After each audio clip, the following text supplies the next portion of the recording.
Sir. Last class में हम लोगों ने पैकिंग फ्रैक्शन और यूनिट सेल वगैरह कंप्लीट किया था, है ना? सर हमने unit cell rank relation between A and R जो साइड और रेडियस हो गया एंड क्या कहते हैं, फिर हमने पैकिंग वॉइड फ्रैक्शन। करना था सर।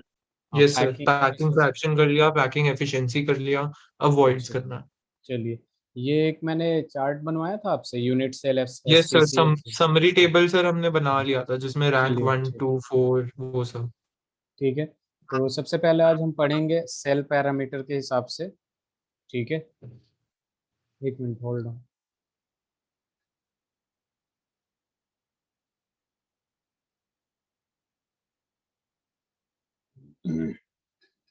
तो यहाँ पे देखिए, सबसे पहले क्या करते हैं कि यूनिट सेल 7 टाइप्स के होते हैं। ठीक है, तो मैं लिखते चलता हूँ। देयर आर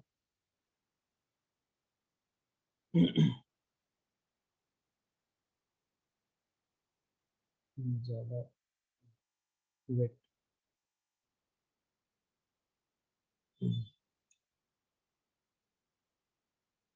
7 टाइप्स के होते हैं और depending upon the cell parameter. ठीक है, देयर आर 7 टाइप्स ऑफ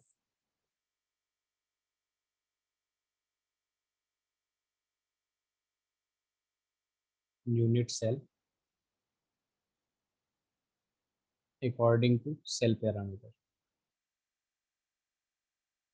देखिए, ये वाली जो पार्ट होती है वो याद करने वाला है। ठीक है, जैसे आपको पता है इसके बारे में तो पता ही है आपको कि जैसे क्यूब के बारे में अगर लेंथ के बारे में पूछा जाए तो a is equal to B is equal to c हो जाएगा, alpha is equal to gamma is equal to beta is equal to 90 degree हो जाएगा। ठीक है, ऐसे ही 7 सेल पैरामीटर होते हैं। ठीक है, सबसे पहला यहाँ पे लिखते जाता हूँ मैं और आप भी नोट्स बनाते चलिएगा। क्यूबिक, फिर आता है अपने पास टेट्रागोनल। मेरी आवाज़ साफ जा रही है युवराज? हाँ जी सर, आवाज अच्छी आ रही है।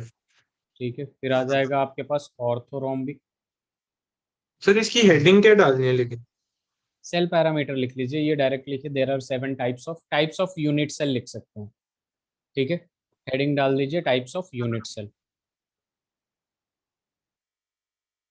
ये लास्ट क्लास में ही मुझे पढ़ाना था, लेकिन एक्चुअल में मेरे पास राइटिंग पैड वाला पेन था नहीं। जी सर। तो इसलिए मैंने इस पार्ट को छोड़ दिया। तो आपका असाइनमेंट में ये वाला क्वेश्चन गया होगा, बहुत आसान क्वेश्चन होता है इसका। Sir monoclinic. आपने देखी थी असाइनमेंट? हाँ, असाइनमेंट सर ने मुझसे पूछा था कि आपने क्या क्या दिखाया, इसमें से क्या क्या नहीं कराया। मैंने बोला ये वाला पार्ट। ये देखिएगा, इसके बाद फटाफट वो वाले सारे क्वेश्चंस हो जाएंगे। ट्राई क्लिनिक, हेक्सागोनल, उसके बाद आ जाता है 7th जो यूनिट सेल होता है, रोम्बोहेड्रल। ब्रावियस लैटिस का नाम सुना आपने? नहीं सर। ओके। तो देखिए, क्यूबिक में क्या हो जाता है आपका, सबसे पहले एंगल की बात करें तो alpha is equal to beta is equal to gamma equals to 90 degree. ठीक है, और यहाँ a is equal to B is equal to c हो जाता है। ठीक है, टेट्रागोनल में ही बात करें तो यहाँ पे देखिए, सबसे पहले मैं इसकी बात करूँ तो ए, इसको उल्टा ही लिख लीजिए। एक मिनट रुकिए ताकि उसको याद करने में आसानी होगी। यहाँ पे हम क्या करते हैं, ए is equal to B is equal to C कर देते हैं, alpha is equal to beta is equal to gamma is equal to 90 degree. ऐसे ही यहाँ पे A is equal to B is not equals to C आता है। ठीक है, और alpha is equal to beta is equal to gamma equals to 90 degree. ठीक है, अब यहाँ पे आ जाएगा दोनों, ए is not equals to B is not equals to c. ठीक है, और अल्फा बीटा गामा इनमें भी क्या होता है, बराबर होता है। एनसीईआरटी में पूरा का पूरा डायग्राम के साथ इसका दे रखा है। ठीक है, मोनोक्लिनिक में देखते हैं, ए is not equals to B is not equals to c. ठीक है, और यहाँ अल्फा इज इक्वल टू होता है gamma is equal to 90 degree and beta is not equals to 90 degree. ठीक है, ट्राई क्लिनिक जो होता है ना, इसके बारे में हमेशा ध्यान में रखिएगा कि मोस्ट अनसिमेट्रिकल यूनिट सेल होता है। ठीक है, मोस्ट अनसिमेट्रिकल यूनिट सेल। इस पे भी एक सवाल होगा और ये आईआईटी में पूछा हुआ सवाल है। Alpha is not equals to gamma, beta is not equals to gamma is not equals to 90। Hexagonal की बात करें हम तो a is equal to B is not equals to c. यहाँ alpha is equal to beta is equal to 90 degree and gamma is equal to 120 degree. अब यहाँ rhombohedral की बात करें तो रोम्बस तो पता ही है, सारे साइड्स इक्वल होते हैं। Alpha is equal to beta, ठीक है, is equal to gamma which is not equals to 90 degree. ठीक है, तो ये होता है आपका सेल Yes, sir. पैरामीटर। ठीक है, सेल पैरामीटर होता है, बहुत आसान है ये। इसके बारे में कुछ भी पूछ देता है, जैसे आपको क्यूबिक का दे देगा और चार ऑप्शन दे देगा कि कौन सा सही है। साइड के बारे में, एज लेंथ के बारे में भी पूछ सकता है और एंगल के बारे में भी पूछ सकता है। सर ये जब ABC हमारी क्या है, एज लेंथ है? हाँ, ए बी सी जो है आपका वो एज हाँ, लेंथ है, अल्फा बीटा गामा जो एंगल है। मैंने cell parameter alpha beta gamma बताया तो था, और ए बी सी साइड, चूंकि ये जो 3D में सर होता है स्ट्रक्चर में तो सर। तीनों साइड होगा, लेंथ ब्रेड्थ और हाइट। ठीक है, यस सर। अब देखिए यहाँ पे क्या होता है कि ये सारी चीजें होने के बाद हमने देखा कि बीसी क्यूबिक में तीन चीजें होती हैं। ठीक है, एक होता है आपका एससीसी, ठीक है, एक होता है आपका बीसीसी और एक होता है आपका एफसीसी। इसी को हमने बहुत अच्छे से पढ़ा है और इसी को पढ़ना है। ठीक है, ऑक्टाहेड्रल वॉइड्स वगैरह अभी आएगा। ठीक है, बस इसी के बारे में हमें अच्छे से पढ़ना है, और बाकी सारे यूनिट सेल के बारे में, इनके सेल पैरामीटर के बारे में पता होना चाहिए कि एंगल क्या होगा। ठीक है, एंगल इक्वल होगा या नहीं होगा, या फिर एज लेंथ इक्वल होंगे या नहीं होंगे। ठीक है, तो वैसे ही टेट्रागोनल में अपने को दो चीजें दे रखा होता है। ठीक है, एक होता है एससीसी और दूसरा होता है बीसीसी। वैसे ही यहाँ ऑर्थोरोम्बिक में देखेंगे, ऑर्थोरोम्बिक में चार होता है अपने पास। ऑर्थोरोम्बिक में क्या क्या होता है, एससीसी होता है, बीसीसी होता है, ईसीसी होता है, और अपने पास एफसीसी भी होता है। अभी पता चलेगा ये हो क्या रहा है। ठीक है, फिर मोनोक्लिनिक में दो ही होता है। मोनोक्लिनिक में दो होता है, क्या क्या होता है मोनोक्लिनिक में, एक सिंपल होता है और दूसरा जो होता है वो end cell, end centred unit cell होता है। एंड सेंटर्ड यूनिट सेल होता है। ट्राई क्लिनिक की बात करें तो ट्राई क्लिनिक में बस एक ही होता है, सिंपल। ठीक है, सिम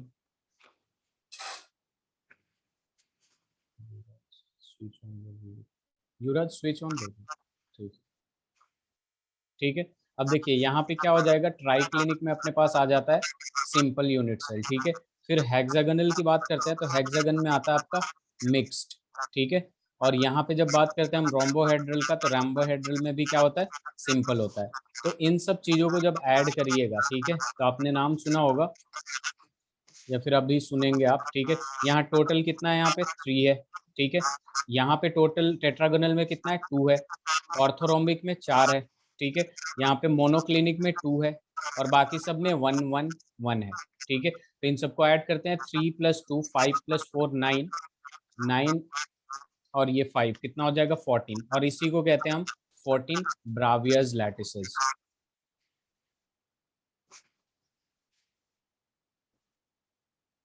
इनको क्या कहते हैं, ब्रावियस लैटिसेस। हाँ, ब्रावियर्स लैटिसेस।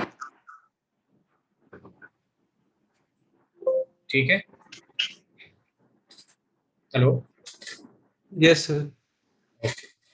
इनको कहते हैं हम ब्रावियर लैटिस। ठीक है, तो देखिए ये सारी चीजें मतलब पता होना चाहिए। सबसे पहले हमें जो एक्सप्लेन करना होता है बस क्यूबिक के बारे में पढ़ते हैं, बाकी इनके सेल पैरामीटर के बारे में कुछ भी पूछ सकता है। ठीक है, जी सर। आगे बढ़े। जी सर। चलिए, अब देखिए यहाँ पे अपने पास क्या आता है, कोऑर्डिनेशन नंबर आता है। ठीक है, कोऑर्डिनेशन नंबर। देखिए कोऑर्डिनेशन नंबर बेसिकली होता क्या है, एक एटम से जितने एटम टच्ड हों। ठीक है, तो यहाँ पे सबसे पहले मैं इसका डेफिनेशन लिख लेता हूँ। ठीक है, ध्यान दीजिए यहाँ पे,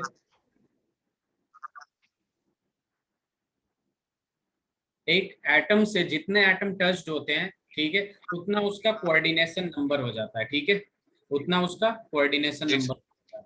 यहाँ पे अगर लिखते हैं हम the number of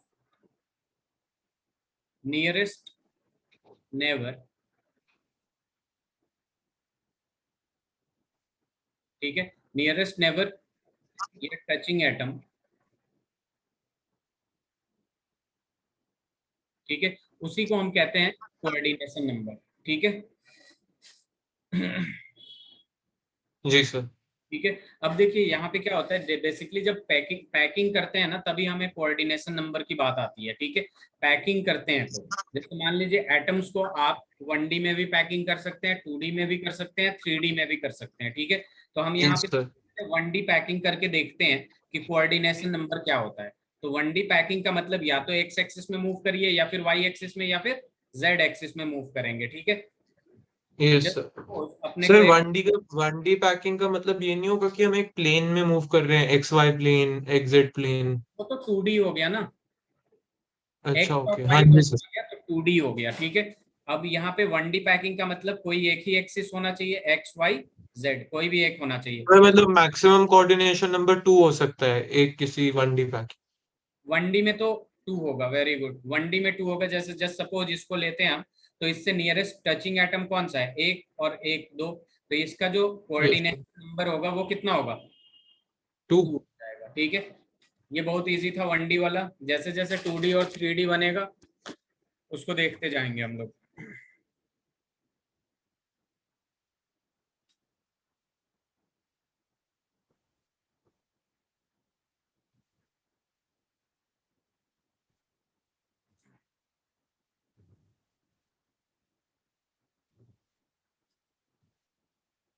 done sir.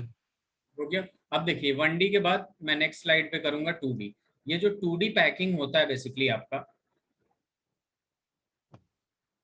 ठीक है, तो ये दो टाइप का होता है आपका, ठीक है, ध्यान से देखिए इधर। एक होता है आपका 2D स्क्वायर पैकिंग। क्या होता है, 2D 2D square square packing. Packing. और जो दूसरा होता है आपका, वो होता है 2D hexagonal packing, hexagonal packing. Packing. तो ये जो स्क्वायर पैकिंग होता है बेसिकली 2D स्क्वायर पैकिंग, ठीक है, इसमें हमारा जो एटम्स होते हैं उसको कैसे रखते हैं, इसको देखिए। ये देखिए ये पहला एटम हो गया, तो सर ये वही हो गया ना जो आपने कल करवाया था बेसिकली? कल मैंने ये करवाया था। मतलब सर कल ये नहीं करवाया था, मतलब एक हेक्सागोनल स्ट्रक्चर बनवाया था, एक ये था जिसके एज 2 थे और हेक्सागोनल का अलग एटॉमिक नंबर 6 आया था शायद। नहीं, और वो उसका एटॉमिक वो रैंक था बेसिकली। हम rank, yes coordination sir. Number पढ़ रहे हैं, रैंक इक्वल्स टू 6 आया था। हाँ जी सर, तो नंबर ऑफ एटम्स उसमें 6 हो गए। तो हाँ, अगर उसमें आप नंबर ऑफ हेक्सागन देखो एटम्स उसमें हमने पढ़ा 6 था। साइड्स होती हैं, तो हर एक हेक्सागन से आपके coordination number max to max 4 हो सकता है, जो मुझे लगता है। 4, अभी आप देखिएगा 3D में क्या आएगा, 2D में क्या आएगा। 3 होगा या 4, 3 होगा शायद, यस सर। अच्छा देखते हैं अभी। देखिए वो था आपका rank, atoms per unit cell. अब यूनिट सेल आप क्या ले रहे हैं, एफसीसी, बीसीसी, या फिर हेक्सागोनल ले रहे हैं, उसकी बात करेंगे। इधर देखिए। उसका सर एटम के अंदर एक यूनिट सेल होता है जिसे हम लैटिस सेल भी कहते थे शायद, है ना? जी जी, लैटिस पॉइंट एंड होता है। उसके लैटिस पॉइंट होता है जो एक सिंगल यूनिट सेल को कहते हैं हम। And hmm. यूनिट सेल के अलग अलग टाइप होते हैं और उसके बेसिस पे हम पैकिंग डिफाइन करते हैं कि वो 1D पैक्ड है, 2D पैक्ड है। जी। ओके सर, समझ आ गया। अब देखिए यहाँ 2D स्क्वायर पैकिंग में पहला जैसा सर एक होता है। एक रिक्वेस्ट थी सर, एक रिक्वेस्ट थी, जब हम ये खत्म कर लेंगे ना ये वाला पार्ट, तो जी जी। इसके बाद जब जब पूरा हम खत्म कर लेंगे तो एक स्ट्रक्चर सा बनवा देना सर समरी में, जिसमें एक ऑर्डर आ जाए कि सबसे पहले ये आता है, फिर ये आता है, ये आता है, ये आता है। ठीक है, ठीक है। जी सर। अब क्योंकि सर देखिए मेरे यहाँ, को मैप्स होते हैं ना, वो मैप्स मेरे को काफी सूट करते हैं, मैप से मैं फटाफट कर लेता हूँ। Okay okay. जी तो सर। यहाँ 2D स्क्वायर पैकिंग में, जैसे 2D स्क्वायर पैकिंग में जैसे पहला ये सेल हो गया, ठीक है, तो ये तो 1D है। अभी इसको 2D बनाने के लिए मैंने नीचे लेंथ बढ़ा दिया, ऐसे सेम, ठीक है, ऐसे ही बनाते जा रहा हूँ, ठीक है। एक और बना दिया, अब ये 2D में हो गया कि नहीं, इसका लेंथ भी है और ब्रेड्थ भी है, यस सर। ठीक है, एक्स और वाई दोनों ही है। अब यहाँ पे देखिए यहाँ क्या होगा आपका, जैसे किसी एक एटम को ले ले रहे हैं हम, ये रहा एक एटम। अब इससे नियरेस्ट जो टचिंग एटम है, एक तो ये है आपका, एक ये है, एक ये है और एक ये है। तो इसका जो 4 टचिंग हो गए। एटम है, कोऑर्डिनेशन नंबर यहाँ कितना हो जाएगा? 4 हो जाएगा। 4। ठीक है। अब यहाँ देखिए, यहाँ जब हम बात करेंगे हेक्सागोनल पैकिंग का, तो यहाँ पे पहले ध्यान से देख लीजिए, ये रहा 1 2 3। तो ये रहा आपका हेक्सागोनल, ये 1D में है। 2D में करने के लिए हेक्सागोनल पैकिंग कभी भी ऐसे करते हैं, ये जो दो एटम है इनके बीच में फिर दूसरे वाले लेयर में रखते हैं, ऐसे रखते जाते हैं।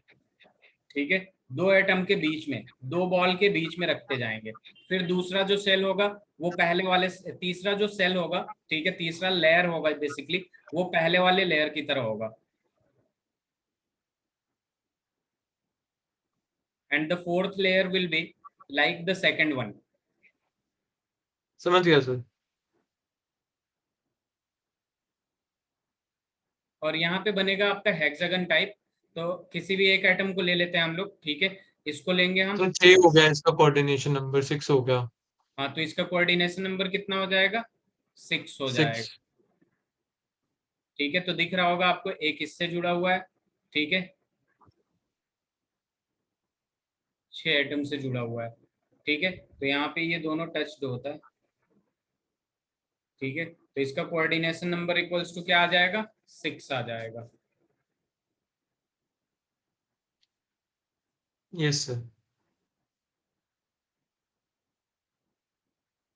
Done sir. हो गया। अब 3D जी सर। पैकिंग करते हैं हम लोग। ठीक है। 3D पैकिंग थोड़ा सा ध्यान से देखिएगा, पहला वाला तो समझ में आ जाता है, दूसरा वाला 3D में है तो इमेजिन करना पड़ेगा हमें, इमेजिनेशन। तो देखिए, 3D पैकिंग में 3 टाइप के पैकिंग होते हैं।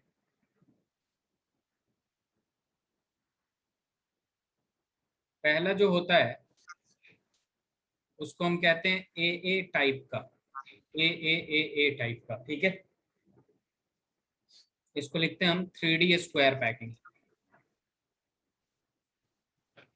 3D square packing. जो दूसरा होता है आपका, वो होता है ए बी टाइप का। पहला लेयर ए, फिर बी, फिर ए, फिर बी, ऐसे ही चलता रहता है। इसको हम कहते हैं 3D HCP, 3D HCP, hexagonal close packing. और फिर जो थर्ड वन आता है वो होता है ABC टाइप का, ABC। पहला लेयर ए होगा, बी होगा, देन सी। ठीक है।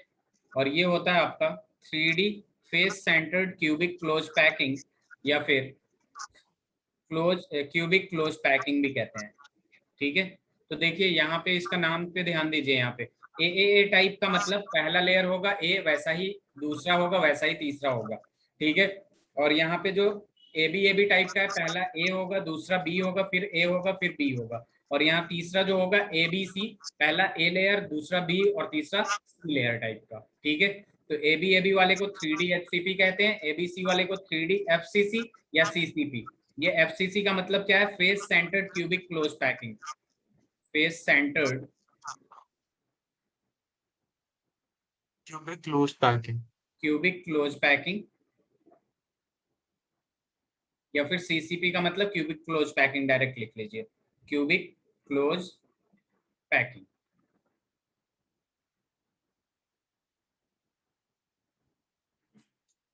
हो गया। और सर HCP क्या हुआ?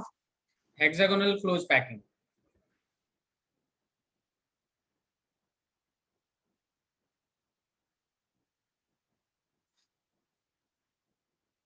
एक मिनट सर। जी।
सर।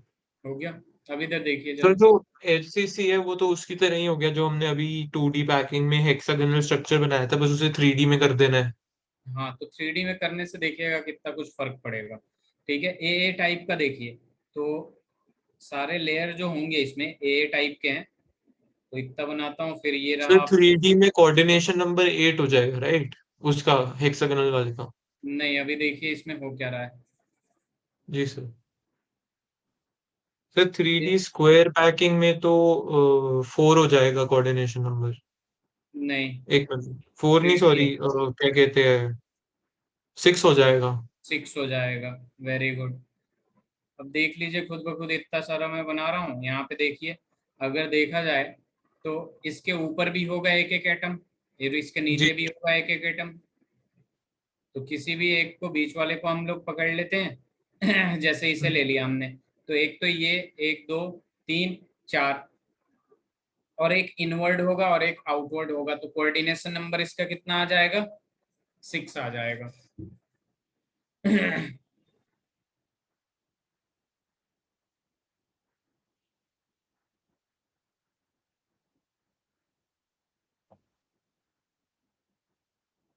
Yes sir. अब देखिए यहाँ पे ए बी टाइप का होता है ना, इसको देखिए मैं कैसे लिख रहा हूँ, इसको समझने की जरूरत है। ठीक है। अब देखिए, इसको समझने से पहले हम वर्ड समझा रहे हैं आपको। वर्ड्स क्या होते हैं?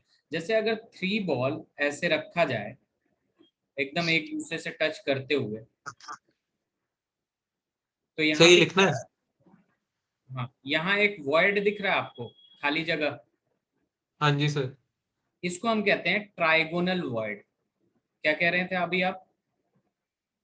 सही लिखना है। नहीं, अभी नहीं लिखना है।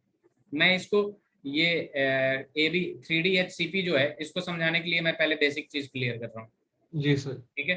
तो इसको कहते हैं ट्राइगोनल वर्ड्स। अब देखिए हाँ यहाँ क्या जी। होगा कि अगर 3D होगा अपने पास, ठीक है, 3D होगा तो हो सकता है इसके ऊपर भी, हो सकता है क्या, इसके ऊपर भी एटम होगा।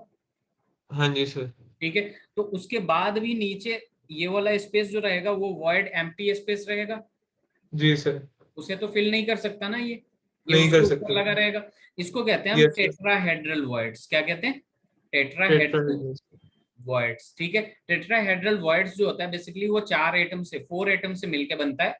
ठीक है। ट्राइगोनल वर्ड्स जो होता है वो 3 एटम से मिलकर बनता है। और हाँ, ऑक्टाहेड्रल वर्ड्स जो होता है आपका, वो 5 ऑक्टा, से मिलता है। नहीं, 6 से। ऑक्टाहेड्रल वर्ड्स जो होता है आपका, वो 6 एटम से मिलकर बनता है। जो वर्ड्स, 6 आइटम्स। हाँ, वो तो किस तरीके से प्लेस्ड होंगे सर?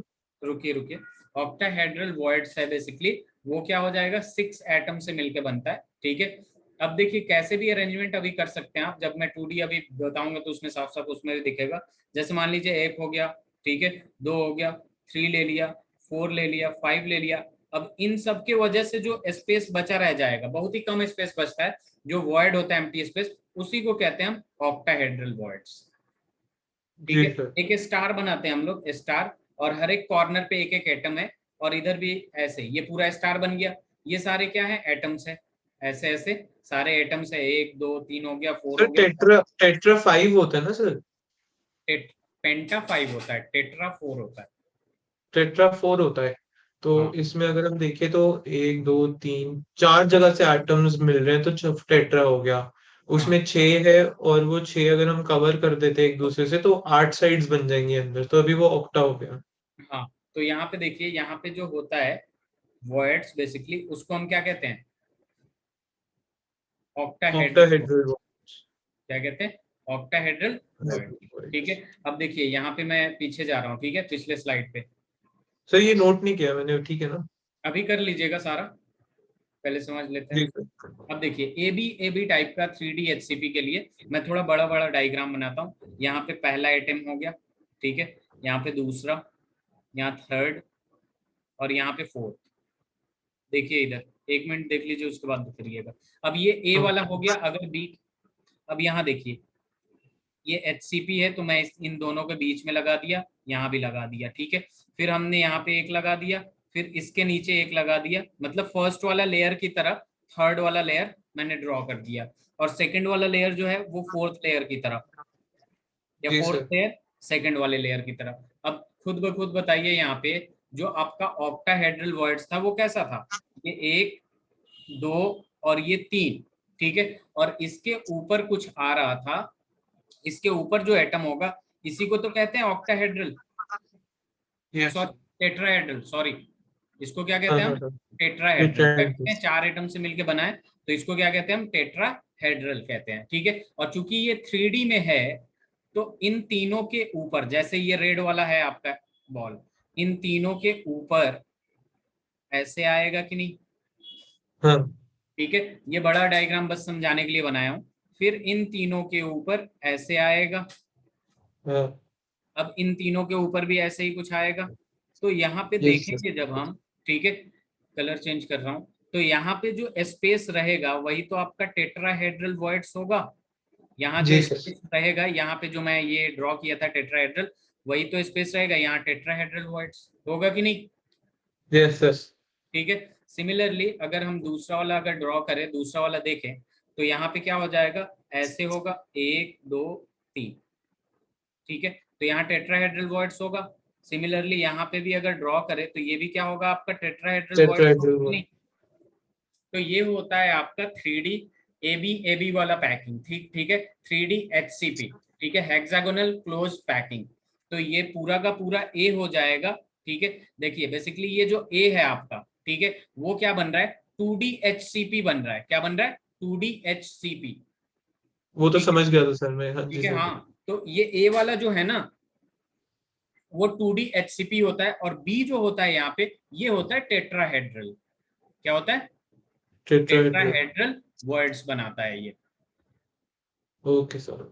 ठीक है। यहाँ पे जैसे ए है, तो ये सब के सब सेम है, ठीक है, पहला लेयर, दूसरा लेयर, तीसरा लेयर। और यहाँ पे जो है ए जो होगा आपका, वो 2D HCP होगा, जो पीछे हमने अभी किया था, ये वाला 2D HCP, हाँ ये वाला, ठीक है। और चूंकि 3D में है, तो एक और चीज आना चाहिए वहां पे, जो 3D में थर्ड पार्ट आता है, मतलब थर्ड एक्सिस पे, वो क्या होता है? टेट्राहेड्रल वॉइड्स होता है, उसके वजह से, ठीक है। टेट्राहेड्रल वॉइड भी तो एटम की वजह से ही बनते, मतलब उसके हाँ यूनिट सेल की वजह से ही बनते हैं ना। हाँ, उसमें जो तो वॉइड्स रह अब, जाते हैं उन्हीं की वजह से। हाँ जी सर, जो उसके बीच में स्पेस रह जाती है, राइट। हाँ तो basically tetrahedral void is a space. हाँ, एम्प्टी स्पेस। तो तो एम्प्टी स्पेस अगर आ जाती है तो उसको हम एक लेयर कह देते हैं एम्प्टी स्पेस की, बेसिकली हाँ जो बी हो।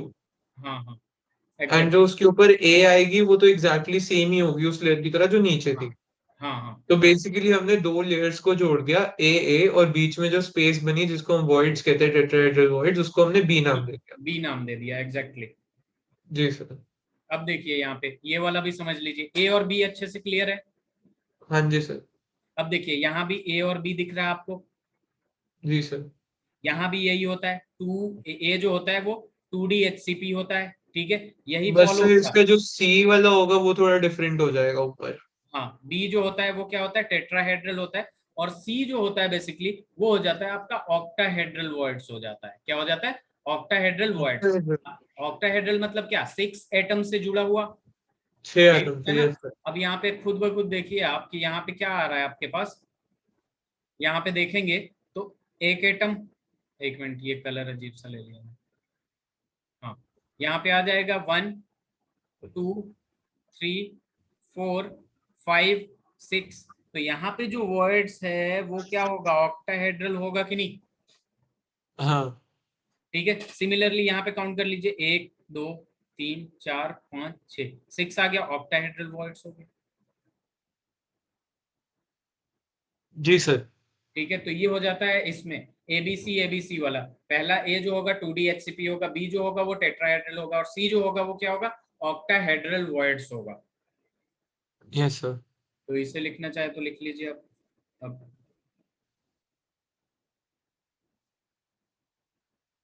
सर इसकी कोई वीडियो वीडियो नहीं मिलती ऑनलाइन? ऑनलाइन मतलब ये पूरा होता कैसे है वो वाला? हाँ, 3D में समझाने के लिए।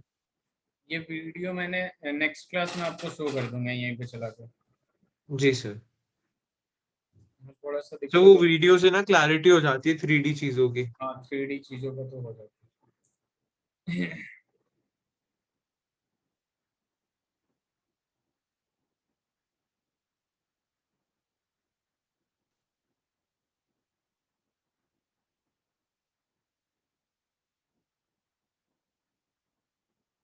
सर वैसे एक चीज पूछूं। हाँ बोलिए। अब जैसे ये नीचे वाले जो हमने लेयर है, इसमें हमने दो बनाए हैं, राइट? हम्म। अब उसमें जो हमने दो बनाए हैं, उसकी जगह अगर हम नीचे वाले दो लेके ऊपर का एक ले, तो हम तीन भी बना सकते, तो हमने उसमें तीन क्यों नहीं बनाए? किसमें की बात कर रहे हैं ये? ए बी टाइप या A B C type? A B type. A B type में मैंने क्या बनाया है यहाँ पे? जो टेट्राहेड्रल वॉइड्स हैं, उसमें हाँ, हमने ऊपर तीन वॉइड बनाए हैं, नीचे दो बनाए हैं, राइट? बट नीचे तीन भी तो बन सकते हैं। वो तो कितना भी बन सकते हैं। आप अब अच्छा, अगर मतलब कैसे भी लिख सकते हैं ना, वो तो कोई दिक्कत नहीं अब है। ऊपर वाले को आप 10 बनाइए, नीचे वाले को बस समझाने के लिए है कि एग्जैक्टली टेट्राहेड्रल वॉइड्स कैसे और कहाँ बनते हैं। Okay sir. आंसर, जो हमने ग्रीन में जीरो जीरो मार्क करा है, वो बेसिकली हम क्या दिखा रहे हैं उसमें? ओ है O octahedral. O for octahedral. ऑक्टाहेड। समझ गया, जो थर्ड लेयर हमने बनाई है। जी। ओके सर, एक मिनट दो सर, मैं कर लेता हूँ ढंग से। ठीक, करिए आराम से।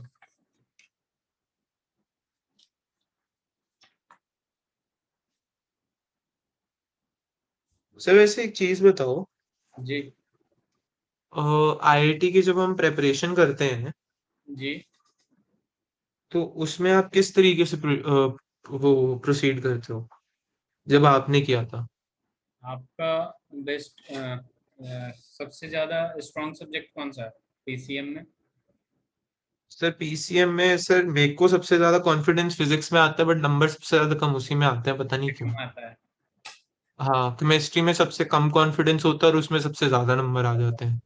हाँ, तो सबसे पहले तो वो किया करिए, जैसे केमिस्ट्री है, कितना स्कोर कर रहे हैं उस हिसाब से। ठीक है, केमिस्ट्री में अगर अच्छे नंबर आते हैं तो उसको 100% करिए। ठीक सर है। मेरे को ना बेसिक्स में दिक्कत है, मेरे को ये वाली चीजें तो समझ आ जाती हैं केमिस्ट्री में, तो मैंने ना यही सर से भी बात करी थी। जो हम्म। जैसे मोल कंसेप्ट हो गया, मॉलिक्यूलर नंबर्स हो गए, वेरियस ग्रुप्स हो गए, ये हो गया जो अलग अलग पेयर्स बन जाते हैं।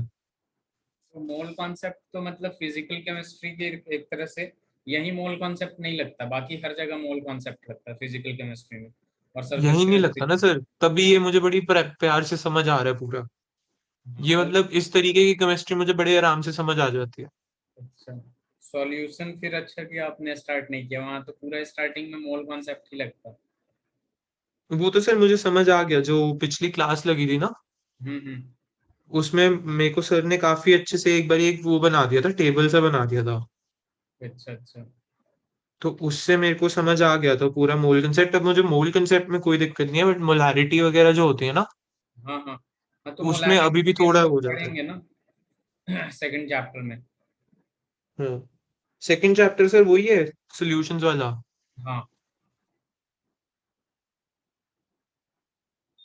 सर फर्स्ट लेयर बेसिकली ए हमारा क्या होता था, ए हमारा होता था यूनिट सेल ओनली। जी।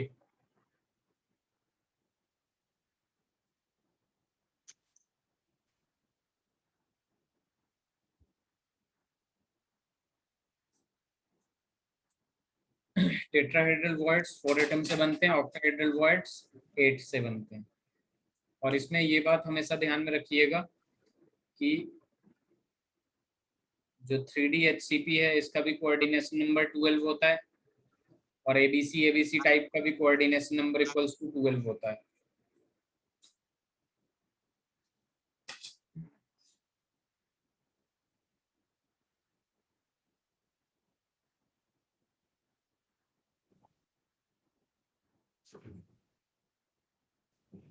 आंसर। हो गया? तो ये बात अभी ध्यान में रखिएगा, इसको वीडियो या फिर फोटोज दिखाने से ही पता चलेगा कि यहाँ पे एक बार खुद भी सोचिएगा, दोनों का कोऑर्डिनेशन नंबर कितना होता है? 12 होता है। इसका भी कोऑर्डिनेशन नंबर कितना होता है? 12 होता है, whether it is a B type और whether it is a B C type. Sir जितना मुझे समझ आया है, इसमें तो ए और बी की जो लेयर है और सी की लेयर है, वो तो सेम ही है, लाइक लेयर तो सेम ही आ रही है, बस वॉइड्स फॉर्मेशन में फर्क आ रहा है जितना आ रहा है। हाँ एंड वॉइड फॉर्मेशन तो सर जितना मेरे को लगता है, वॉइड फॉर्मेशन जितने आप लेयर बनाते जाओगे उतना वॉइड बढ़ता रहेगा। हाँ, वर्ड्स बनता एंड जाएगा। वॉइड्स बनता जाएगा जितने आप लेयर बनाते रहोगे। अगर हमें सिर्फ ऑक्टाहेड्रल वॉइड्स तक है, तो हमें सिर्फ तीन लेयर तक करवाया अभी 3D, राइट? हाँ, वो बस एंड समझाने के उसके लिए बाद मैं आउटसाइड। कोऑर्डिनेशन नंबर तो सर 2 लेयर में जो बन गया वो तो 3 लेयर में भी सेम ही रहेगा, क्योंकि एटम तो आप वही सिलेक्ट कर रहे हो। हाँ हाँ, वो बस अगर ए बी टाइप है तो 12 होगा, दोनों में ही कोऑर्डिनेशन नंबर सेम होता है, ठीक है। इसका यहाँ रिप्रेजेंट करना और ज्यादा मुश्किल हो जाता है, ठीक है, कि कोऑर्डिनेशन नंबर 12 कैसे हुआ। एक बार एनसीईआरटी में आप देखिएगा तो थोड़ा बहुत समझ में आएगा, नहीं तो इन सब का मैं एक वीडियो रैप अप करके बताऊंगा आपको। जी सर, डन सर। हो गया। लिख लिया स्लाइड सर ये मैंने। ये तो समझ हाँ में जी। आ गया था, 3 एटम से वॉइड, 4 एटम से, जी सर, 6 एटम से। ये सर मैंने नोट डाउन नहीं किया, ये नोट करना है। कर लीजिए। आपके मैथ्स में कितने मार्क्स आते हैं? फिर मैथ्स में बढ़िया आ जाते हैं, बट मैथ्स अब मैं 11th की फिर से कर रहा हूँ, अच्छा। क्योंकि पिछले साल तो इतने ढंग से करी नहीं थी। पिछले साल से ढंग से नहीं पढ़ा ना मैं। हाँ, पिछले साल तो ऐसे ही चला गया था। सर एडजस्ट करने में टाइम लग गया था स्टार्टिंग में, फिर मन ही नहीं करा ऑनलाइन पढ़ने में। बाकी सर मेरा थोड़ा है, जब तक मेरे को होना ना इम्पोर्टेंस ना हो कि ये नंबर लगेंगे, तब तक मैं पढ़ता नहीं हूँ ऐसे। अच्छा अच्छा। इस साल तो सर अभी से कंटिन्यूअस हूँ। मैं तो सर को कहा हुआ है, निष्कर सर को, कि मेरा बना हुआ है फ्लो, तो मेरे को फटाफट करवा दो जितना करवा।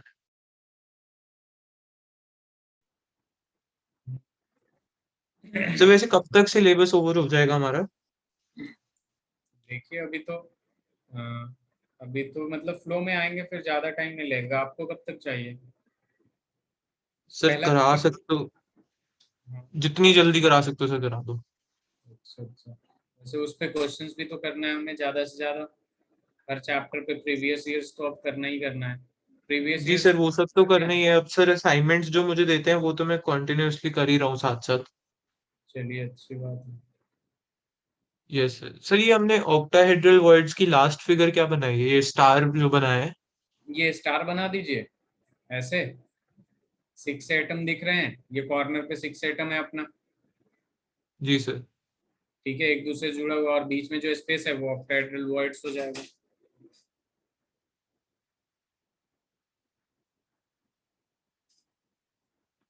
Done sir. अब देखिए यहाँ पे,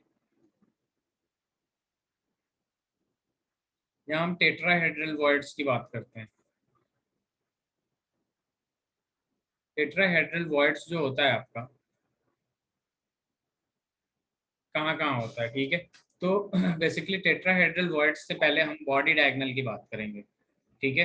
तो बॉडी डायगोनल जो होता है आपका, उसमें 2 टेट्राहेड्रल वॉइड्स होते हैं। एक बॉडी डायगोनल में 2 टेट्राहेड्रल वॉइड्स होते हैं। अब ये आपको दिखा दूंगा मैं अभी कि कैसे 2 टेट्राहेड्रल वॉइड्स होते हैं, ठीक है। एज सपोज कि यहाँ पे अपने पास एक क्या है, क्यूब है।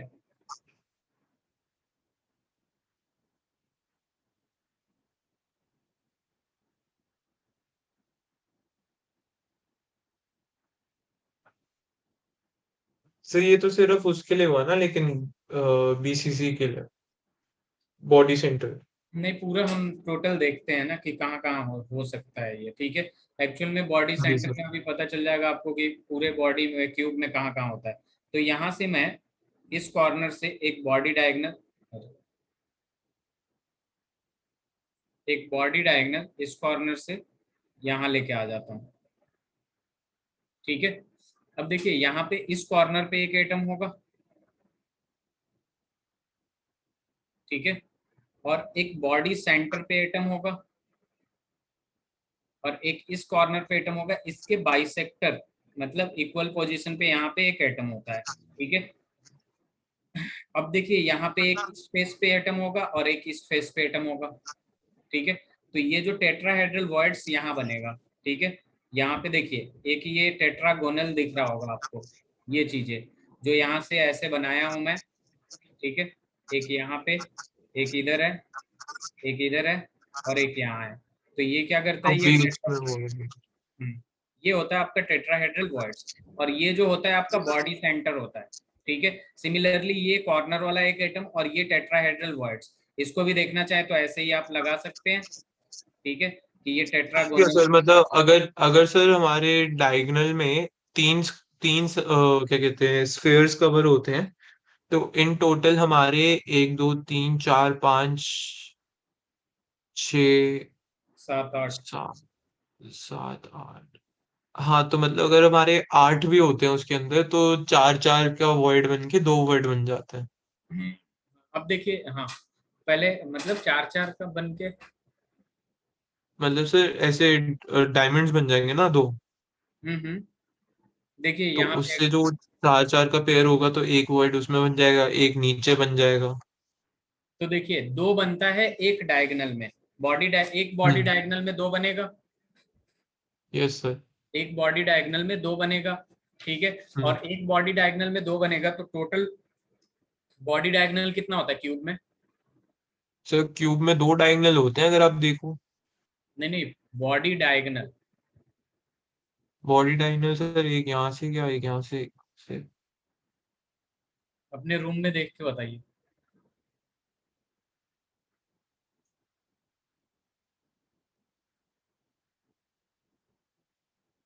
फेस डायगोनल नहीं, सर बॉडी डायगोनल। 4 हो गए सर। चार हो 4 हो गए। गए। चार हो गए। और एक हाँ बॉडी तो डायगोनल 8 हो में गए। तो 8 टेट्राहेड्रल वर्ड्स होते हैं एक क्यूब में। ठीक है। एक बात हमेशा हाँ ध्यान में जी। रखिएगा, ये जो बॉडी डायगोनल है ना, इसमें दो ऑक्टाहेड्रल वर्ड्स होते हैं, एक यहाँ और एक यहाँ। ठीक है। और चूंकि आपने बताया था कि ये जो बॉडी डायगोनल का लेंथ होता है वो कितना होता है, √3a होता है। √3a होता है, यस सर। √3a होता है। अब देखिए, एक एटम यहाँ, एक एटम यहाँ, एक बीचों बीच बॉडी सेंटर पे होगा। और एक हाँ टेट्राहेड्रल वर्ड्स यहाँ, एक टेट्राहेड्रल वर्ड्स यहाँ। जी सर। ठीक है। तो अब यहाँ पे बात करेंगे कि टेट्राहेड्रल वर्ड्स और कॉर्नर एटम की डिस्टेंस की बात करेंगे तो √3a/4 होगा। जी सर। और दोनों टेट्राहेड्रल के बीच का डिस्टेंस की बात करेंगे तो √3a/2 होगा। हाँ जी सर। ठीक है। और इसकी भी बात करेंगे तो बेसिकली तो √3a/4 तो हमारा रेडियस नहीं हो गया अगर देखा जाए। रेडियस किसका? √3a/4 तो r = √3a/4 ही तो होता है। तो होता तो है रेडियस, लेकिन ये जो हम निकालते हैं, पूरा जो ये डायगोनल होता है, ठीक है, ये किसके बराबर होता है? 3a² = 4r का होल स्क्वायर के बराबर होता है। Yes sir. ठीक है, यही तो होता था ना, 4r के होल स्क्वायर के बराबर। तो 3ar जी square sir. Is equal to upon 16 is equal to R square, जिसमें r इज इक्वल टू क्या आ रहा था?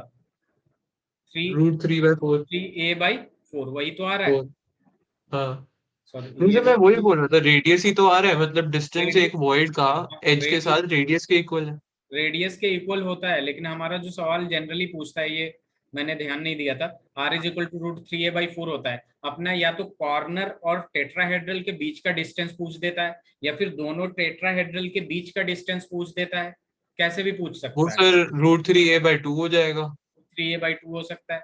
बॉडी सेंटर और कॉर्नर के बीच का डिस्टेंस पूछेगा तो भी √3a/2 होगा। यहाँ से यहाँ तक का हाँ, डिस्टेंस वो भी कितना रूट होगा? Three a by two root होगा sir. Three a by two तो ये एक 2। यहाँ पे ये इंपॉर्टेंट है कि डिस्टेंस कितना होता है।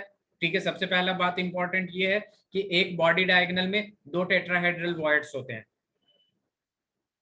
ठीक है। जी सर। दूसरा ये कि उसके बीच का डिस्टेंस बॉडी सेंटर से टेट्राहेड्रल का या टेट्राहेड्रल से टेट्राहेड्रल का। ठीक है। और हाँ जी सर। तीसरा तीसरा इंपॉर्टेंस ये है कि टोटल ऑक्टाहेड्रल वॉइड्स जो sorry tetrahedral total tetrahedral voids जो होता है आपका, वो कितना होता है? 4 बॉडी डायगोनल और हर एक में दो। तो टोटल कितना हो 8 जाएगा? हो गए। 8 ऑक्टाहेड्रल्स हो जाएगा कि नहीं? हम्म। सॉरी, टेट्राहेड्रल्स, ये ऑक्टाहेड्रल्स एकदम जुबान पे ही है, हट ही नहीं रहा।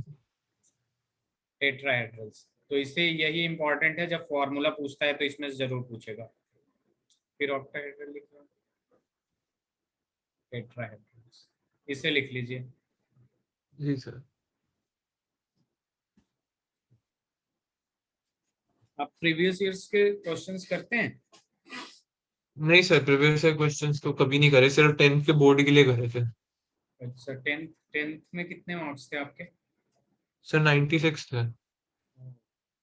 Very nice.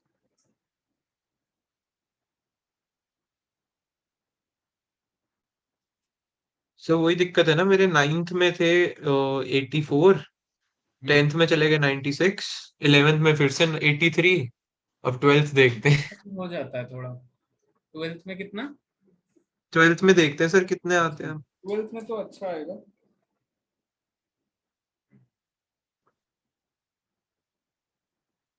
सर मतलब बात ये आ जाती है ना कि मैं सिर्फ बोर्ड क्लासेस में ही पढ़ता हूँ, बट जेई के लिए मैंने एक गलती कर दी कि 11th में नहीं पढ़ा। कोई नहीं, अब जो हो गया सो हो गया, अभी भी फोकस कर सकते हैं, टाइम तो है। जी सर, वही कवर करना ना, तो उस हिसाब से मैं चाहता था कि सिलेबस खत्म हो जाए, और 1 in 1 लेने का तो सर फायदा ही यही है ना कि जल्दी खत्म हो जाए। हाँ, कभी कह रहा था सर, हो जाएगा। मतलब मेरा मेजर ऑब्जेक्टिव इसमें आने का यही था कि जल्दी जल्दी सिलेबस हो जाए। हो जाएगा।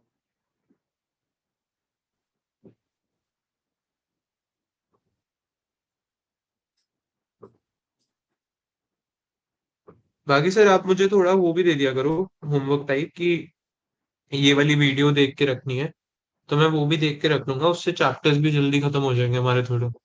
यहाँ मैं ज्यादातर असाइनमेंट ही दूंगा, क्वेश्चंस ज्यादा इंपॉर्टेंट है करना आपके लिए, प्रैक्टिस। हाँ हाँ। अभी तो पहला चैप्टर ही है, और उसके बाद धीरे धीरे अभी बढ़ता जाएगा। कितने दिन लगेगी पहला चैप्टर खत्म होने में? बस मैं तो आज सोच के आया था इससे कंप्लीट ही कर दूंगा। हो जाएगा सर वैसे? देखते हैं। अभी ये बस यहाँ का पार्ट कंप्लीट हो गया ना, तो इसके बाद समझाने वाला कुछ नहीं रहेगा आपको, बस लिखूंगा, आपको समझ में आता जाएगा। Okay sir. हाँ, बस मैं सेंटेंस बोलूंगा, उतने में आप समझते जाएंगे। Not a big done deal. Sir. हो गया। अब हम जी देखिए, सर। हम यहाँ पे टेट्राहेड्रल वर्ड्स की जब बात किए, तो यहाँ पे अपने पास क्या आया कि बस बॉडी डायगोनल में होता है और कहीं नहीं होता। ठीक है। अब हम जब यस सर। ऑक्टाहेड्रल की बात करते हैं, तो ऑक्टाहेड्रल दो जगह होता है। ऑक्टाहेड्रल्स दो जगह होता है। सर ऑक्टाहेड्रल तो एजेस पे भी होगा। हाँ, एग्जैक्टली exactly। और ये कहाँ कहाँ होता है? एक बॉडी सेंटर पे होता है आपका, और एक होता है आपका एज लेंथ पे। ठीक है। यस सबसे सर। पहले इसे शो कर देते हैं कि कैसे होगा। ठीक है, बॉडी सेंटर की जब बात करते हैं, एक क्यूब बनाते हैं हम लोग। तो देखिए, ऑक्टाहेड्रल क्या होता है? जो स्पेस, एम्प्टी स्पेस बच जाता है आपका 6 एटम्स के बीच में, उसे हम कहते हैं ऑक्टाहेड्रल वॉइड्स। ठीक है। तो जी यहाँ पे सर। देख लीजिए, एक इधर एटम होगा, एक इधर होगा, एक इधर होगा। ठीक है। Left right upward downward. उसके बाद एक इधर वाले फेस पे होगा, बैकवर्ड वाले, और एक आउटवर्ड वाला फेस पे होगा। और यहाँ होगा आपका ऑक्टाहेड्रल वॉइड्स। ठीक है। तो 6 एटम एक से दो तीन चार पाँच छः, और बीच में हो गया ऑक्टाहेड्रल वर्ड, तो वो बॉडी ऑक्टाहेड्रल सेंटर वॉइड्स। वाला हो गया। ठीक है। और उसके बाद यहाँ पे जब एज लेंथ की बात करते हैं हम लोग, तो यहाँ थोड़ा इमेजिन करना पड़ेगा आपको। ठीक है, सर इमेजिनेशन। क्योंकि एक अगर आप लेते हो तो वो बाहर की तरफ भी तो जाएगा ना सेल, क्योंकि आप परफेक्ट क्यूब तो ले नहीं सकते क्योंकि वो हाँ, सर्कल्स हैं। तो ये उस वे रहा। में अगर हम करें तो एक ऊपर हो गया, एक बीच में हो गया बॉडी सेंटर वाले के पास, और ये चार हो गया आसपास के। एक इधर हो गया, एक इधर हो जाएगा। Yes sir. तो एक हो ऊपर जाएगा। हो गया, एक साइड एक ऊपर, वाइड। एक नीचे, लेफ्ट राइट। उसके बाद एक उसके आउटवर्ड, और एक इनवर्ड, क्योंकि 3D में है। ऊपर नीचे लेफ्ट राइट इनवर्ड आउटवर्ड, कोई भी वर्ड ऐसे ही बनेगा छह, क्योंकि हाँ, एटम्स ऐसे ही सेट होंगे, नहीं तो होंगे नहीं क्यूब। अब देखिए, हाँ इधर एक बार देख लीजिए, ये अभी कंप्लीट नहीं हुआ। यहाँ पे जो बॉडी ऑक्टाहेड्रल वॉइड्स बनेगा, वो कितना बनेगा? एक बनेगा। Yes sir. अब यहाँ पे जो बनेगा, ठीक है, एक एज लेंथ तो है नहीं, टोटल 12 एज लेंथ है। हम्म। और एक एटम का जो कंट्रीब्यूशन होगा वहां पे, वो 1/4 होगा, क्योंकि वो एक एटम, ठीक है, चार अलग अलग क्यूब से कंट्रीब्यूटेड होगा, डिस्ट्रीब्यूटेड होगा। ठीक है, क्योंकि यहाँ पे एटम होगा तो इसके साइड में एक एटम होगा। ठीक है, हम्म। साइड वाले के ऊपर में होगा।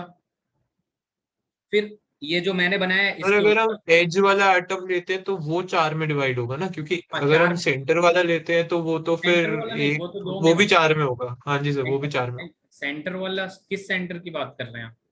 Face centre. मतलब सर हाँ, मतलब अगर हम एज में लेते हैं कोई भी एटम, वो चार में डिवाइड होगा। वो चार में डिवाइड होगा, फेस सेंटर में दो में होता है।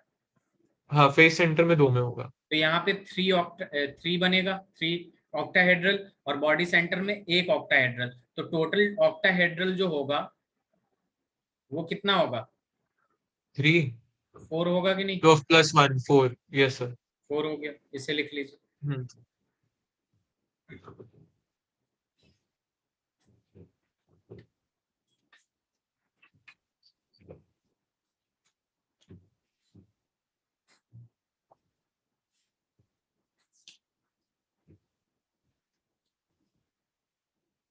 सर अब हमारी क्लासेस 2 घंटे की होंगी ना? कौन सी? Regular classes. हाँ, मोस्ट प्रोबेबली। एक बार निष्कर्ष सर से बात करिएगा। निष्कर्ष सर तो ओके थे सर। हाँ, तो ठीक है।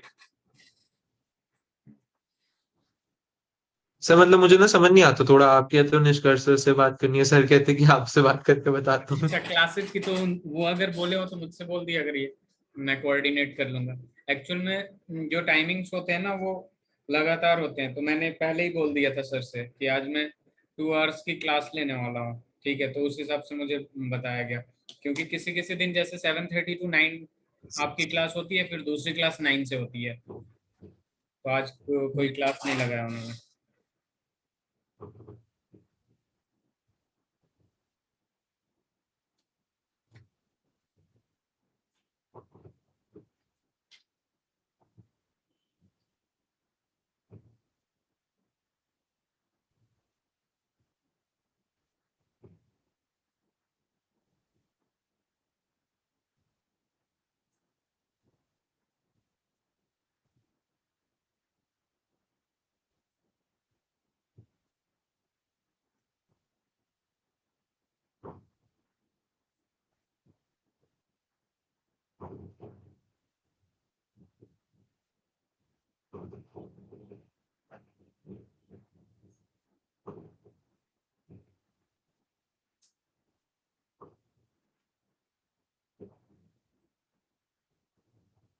Done sir.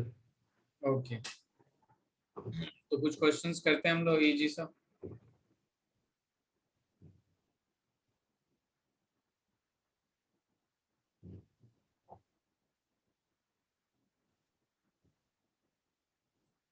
An element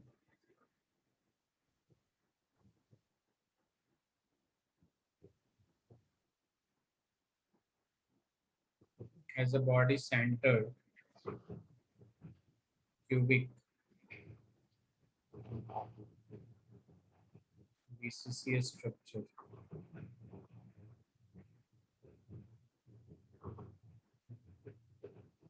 with a cell edge 288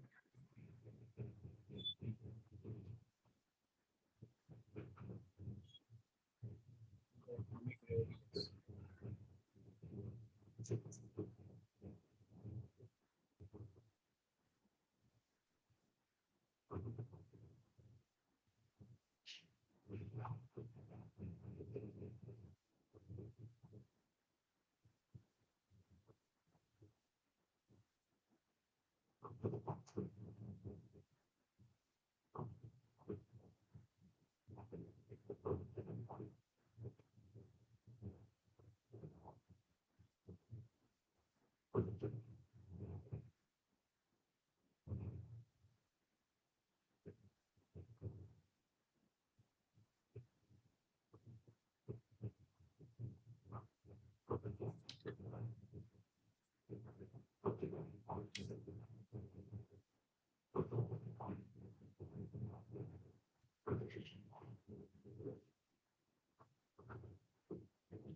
minute.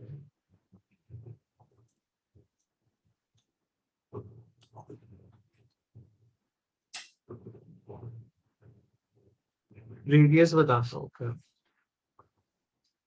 Body centre, edge length. Sir answer A वाला हो गया। ठीक, आसान क्वेश्चन पूछता है इसमें।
Sir A B. A B कैसे होगा? सर इसमें मतलब मुझे समझ नहीं आया, एक एटम है वो कॉर्नर पे रखा हुआ है, कॉर्नर एंड पे, एंड बी जो है वो एज पे रखा हुआ है। कॉर्नर पे है तो कॉर्नर का कंट्रीब्यूशन कितना होगा? और बी जो सर होगा वन एटम। बेस पे, वो उसका कंट्रीब्यूशन कितना होगा? ए बी सर 3, हमें सिक्स, हमें अच्छा 6 एजेस होते हैं, ओके। 6 फेस। एक मिनट, 6 फेस, हाँ।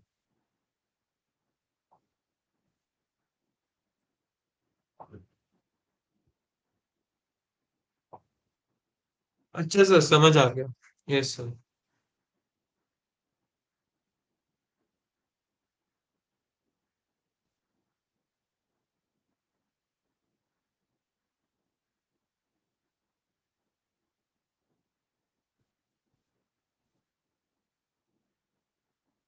No sir. हो गया। Yes sir. तो ये ए बी 3 होगा और ये होगा, ठीक है। अब जी सर। टॉपिक चलते हैं डेंसिटी ऑफ यूनिट सेल।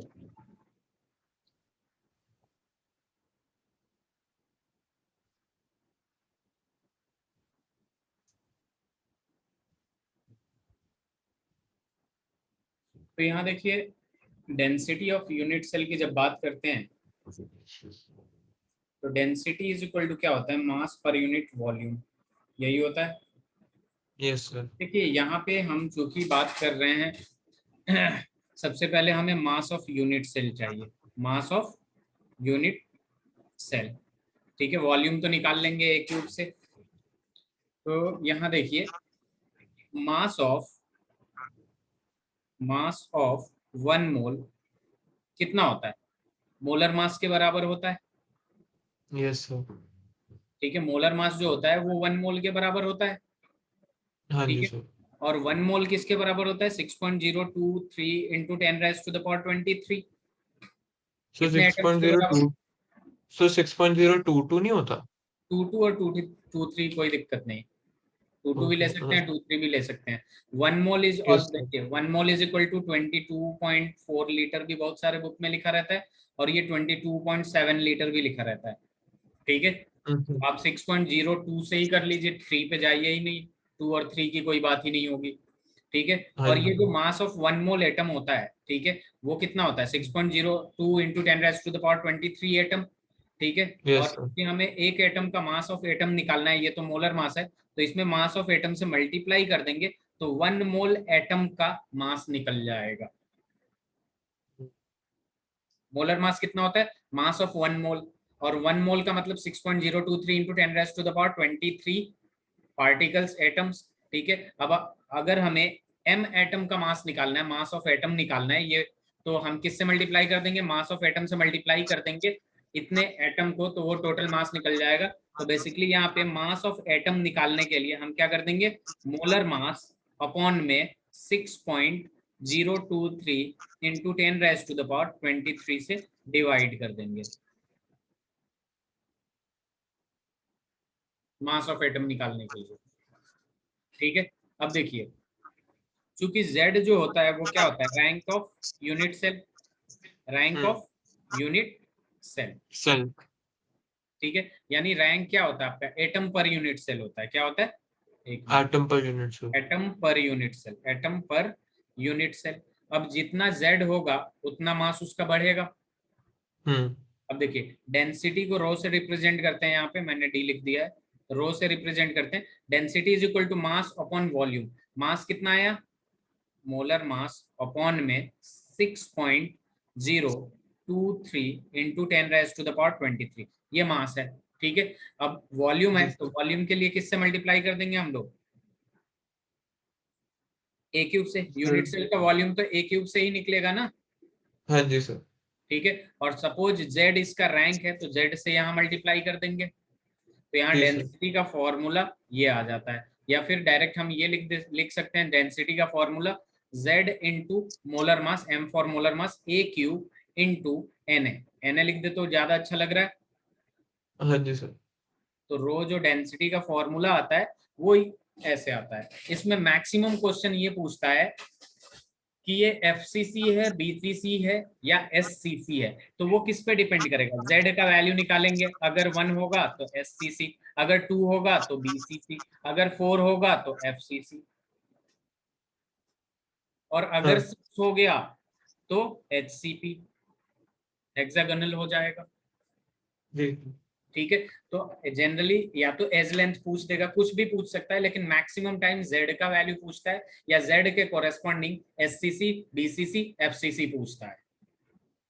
ठीक है, तो इसका बोर्ड में अगर देखें तो बोर्ड में इंपॉर्टेंस ये है कि इसका कैलकुलेशन बहुत गंदा सा आता है। जैसे एज लेंथ पूछ देगा तो क्यूब रूट निकालना थोड़ा टफ हो जाता है बच्चों के लिए। हम्म, तो ये डेंसिटी वाला करिए, लिख लीजिए।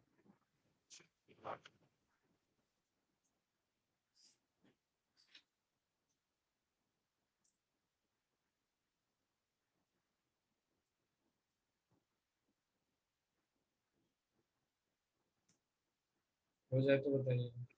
Sir mass of unit cell के साथ क्या लिखा है हमने? Mass of unit cell, rank of unit cell, atom per unit cell. नहीं सर, ऊपर ऊपर। Mass of 1 mole, mass of unit cell. ठीक है, यूनिट सेल का मास निकालने के लिए, ठीक है, टोटल हमने मास ऑफ 1 मोल निकाला, उसके बाद एम एटम निकल गया, एम एटम को जेड से मल्टीप्लाई करते हैं ना, तो आता है अपना मास ऑफ यूनिट सेल।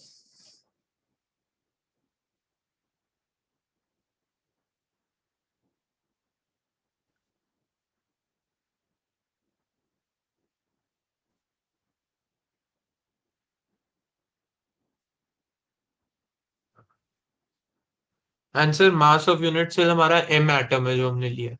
हाँ, एम एटम। एम एटम कौन सा? जब हम पूरा मल्टीप्लाई कर देते हैं, Z into molar mass upon N A, ये जो अभी लिखा हूँ, Z into M upon N A, तो ये mass of, total mass of atom है। डेंसिटी निकालना था तो टोटल मास अपॉन वॉल्यूम करना था, तो ये जो जी सर। फाइनल आंसर लिखा हूँ ये। ठीक है, इसमें बहुत सारा क्वेश्चन एनसीईआरटी में दे रखा है आपका। ठीक है, जी सर। हो जाए तो बताइएगा।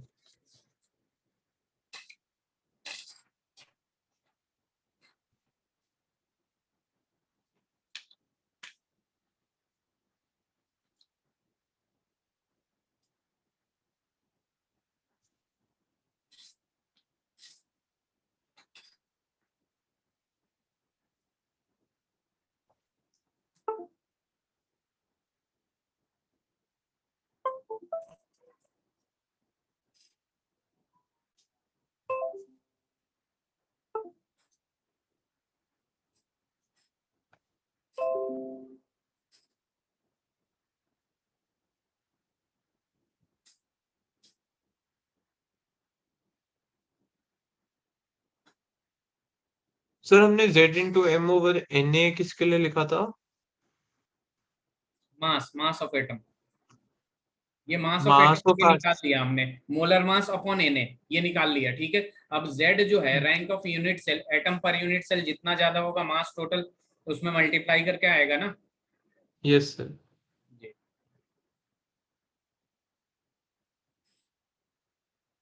Sir Z into M over N a. जी, ये टोटल मास है। टोटल मास का।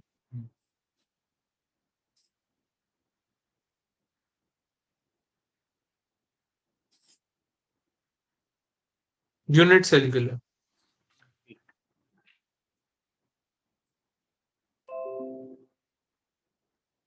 सर यूनिट सेल के लिए हुआ ना ये वाला, तो जो हमने Z into M over N A करा है। हाँ, वो टोटल यूनिट सेल के लिए, अब जेड चेंज होगा उसी हिसाब से ये हो जाएगा। वो सिंगल एटम के लिए था, molecular mass over Avogadro number. और जी, टोटल जो यूनिट सेल में नंबर ऑफ एटम्स है उसका निकालने के लिए हमने Z से मल्टीप्लाई कर दिया। जी, जी, एक मिनट।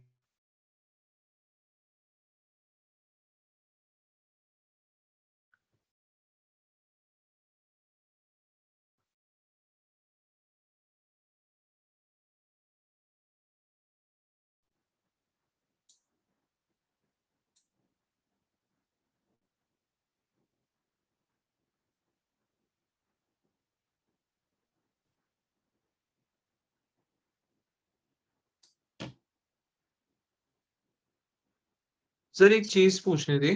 जी बताइए। सर हमारा एम और एम सेम है?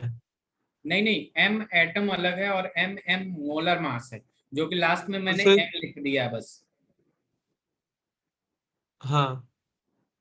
ठीक है, मुझे एम एम अच्छा नहीं लग रहा था इसलिए एम लिख दिया, मोलर मास। अच्छा, वैसे वो मोलर मास ही है एम। हाँ एम एम मोलर मास ही है। तो वहां पे z into molar mass over a cube आएगा। जी, एन ए भी तो होगा। एंड उसके बाद सर ये 1 2 3 इससे क्या रिलेशन है इसका? मतलब अगर डेंसिटी 1 आए तो वो एफसीसी है, 2 आए तो बीसीसी है, 4 आए तो एफसीसी है। जेड जेड का वैल्यू, जी का ओके। वैल्यू, जी का वैल्यू जनरली निकालने को दे देता है, या फिर ये बोल देता है, सब कुछ दे देगा, मोलर मास निकाल लेंगे आप, ए क्यूब एन ए डेंसिटी, और पूछेगा ये एफसीसी है, बीसीसी है या एससीसी है, तो जेड का वैल्यू निकालने के बाद ही तो होगा। जी सर। बस यही है। आंसर एच सी क्या होता था? वो 6 HCP हेक्सागोनल यूनिट सेल, जिसमें 6 आ रहा था जेड। याद आया? Yes sir. डन सर, हो गया। हो गया। जी सर। अब अपना जो नेक्स्ट टॉपिक है वो है रेडियस रेशियो। ठीक है, यही एक कैलकुलेशन वाला है, रेडियस रेशियो। इसको मैंने आर आर से रिप्रेजेंट कर दिया, रेडियस रेशियो। इधर ध्यान दीजिए, रेडियस रेशियो जो होता है आपका, only for ionic compounds, only for ionic ionic compound. Compounds. और यहाँ पे रेडियस रेशियो को जो बताया गया है, ठीक है, R r is equal to होता है आपका radius of cation upon radius of anion. जी सर। ठीक है, इसी को हम क्या कहते हैं, रेडियस रेशियो कहते हैं। अगर केटायन हमने बढ़ाया, रेडियस ऑफ केटायन बढ़ाया, तो जो रेडियस रेशियो है वो बढ़ेगा कि नहीं? ये सर बढ़ेगा। ठीक है, और एक चीज तो हमें पता है कि जो एनायन होते हैं वो ज्यादा बड़े होते हैं केटायन से। हाँ। ठीक है, तो ये अंडरस्टूड है, ये तो पता ही है आपको कि एनायन का जो रेडियस होता है वो केटायन से बड़ा होता है। ठीक है, अब ये देखिए जी सर। रेडियस रेशियो से क्या फर्क पड़ता है चीजों पे। ठीक है, सबसे पहले कि अगर रेडियस रेशियो की बात करते हैं हम, हाँ।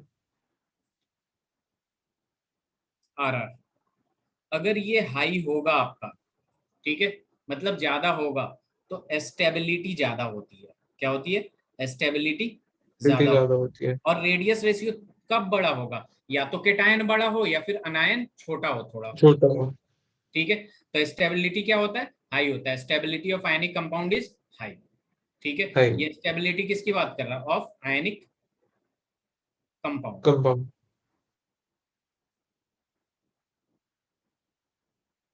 क्लियर है? ठीक है, जी अब सर। जब एक बात और ध्यान में रखिएगा, रेडियस रेशियो इंक्रीज करते हैं, कब होगा? जब रेडियस ऑफ केटायन इंक्रीज होगा, तो कोऑर्डिनेशन नंबर भी इंक्रीज होता है। क्या इंक्रीज होता है? कोऑर्डिनेशन नंबर भी कोऑर्डिनेशन। इंक्रीज होता है। कैसे? अब ओके। देखिए, खुद ही देखिए, अगर आपका केटायन छोटा सा है, ठीक है, हाँ। तो आप एक दो ऐसे लगा सकते हैं, ज्यादा से ज्यादा 3 लगाएंगे। और अगर जी आपका सर। केटायन बड़ा हो गया, तो आपका तो 4 अनायन लग जो जाएंगे। होगा वो बहुत बड़ा, मतलब ज्यादा आ सकते हैं। जी सर। मतलब नेगेटिव पॉजिटिव, मतलब नेगेटिव पॉजिटिव के पास बहुत सारे नेगेटिव है चार्ज, तो वो हम्म। स्टेबल करेगा कि नहीं? क्योंकि उसके जी सर। पोटेंशियल एनर्जी को डिक्रीज करेगा, तो स्टेबिलिटी ज्यादा होगी। इंक्रीज करेंगे। और हाँ, स्टेबिलिटी ज्यादा होगी, पोटेंशियल एनर्जी कम हो, पोटेंशियल एनर्जी डिक्रीज होगी तो स्टेबिलिटी ज्यादा होगी। जी सर। ठीक है, दूसरी बात कि इसका कोऑर्डिनेशन नंबर, अब आसपास एटम्स ज्यादा होंगे, इसका मतलब कोऑर्डिनेशन नंबर क्या होगा? हाई होगा। हाई होगा।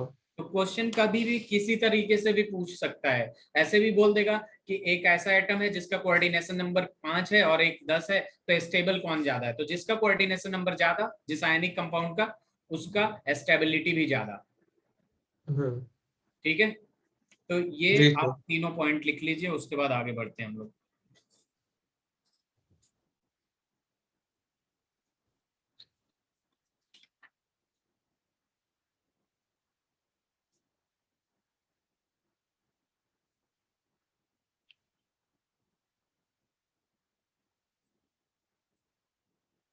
आंसर ये सिर्फ आयनिक में होता है। हाँ आयनिक में होता है।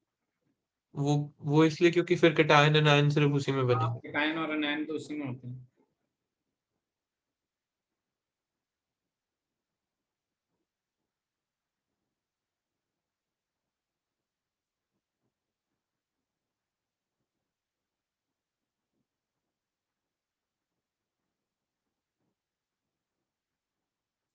तो रेडियस रेशियो डिक्रीज करेंगे, स्टेबिलिटी डिक्रीज होगी, क्योंकि कोऑर्डिनेशन नंबर भी क्या होगी, डिक्रीज होगी।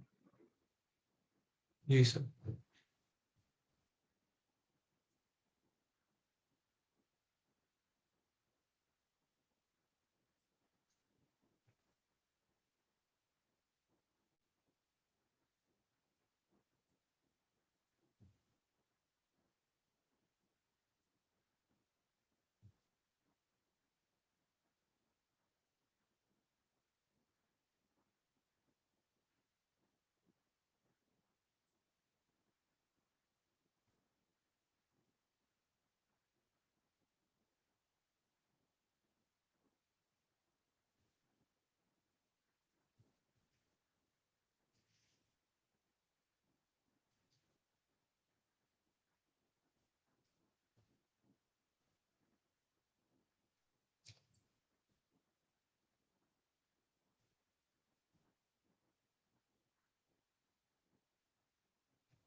हो गया। Yes sir. स्लाइड चेंज करो। जी सर।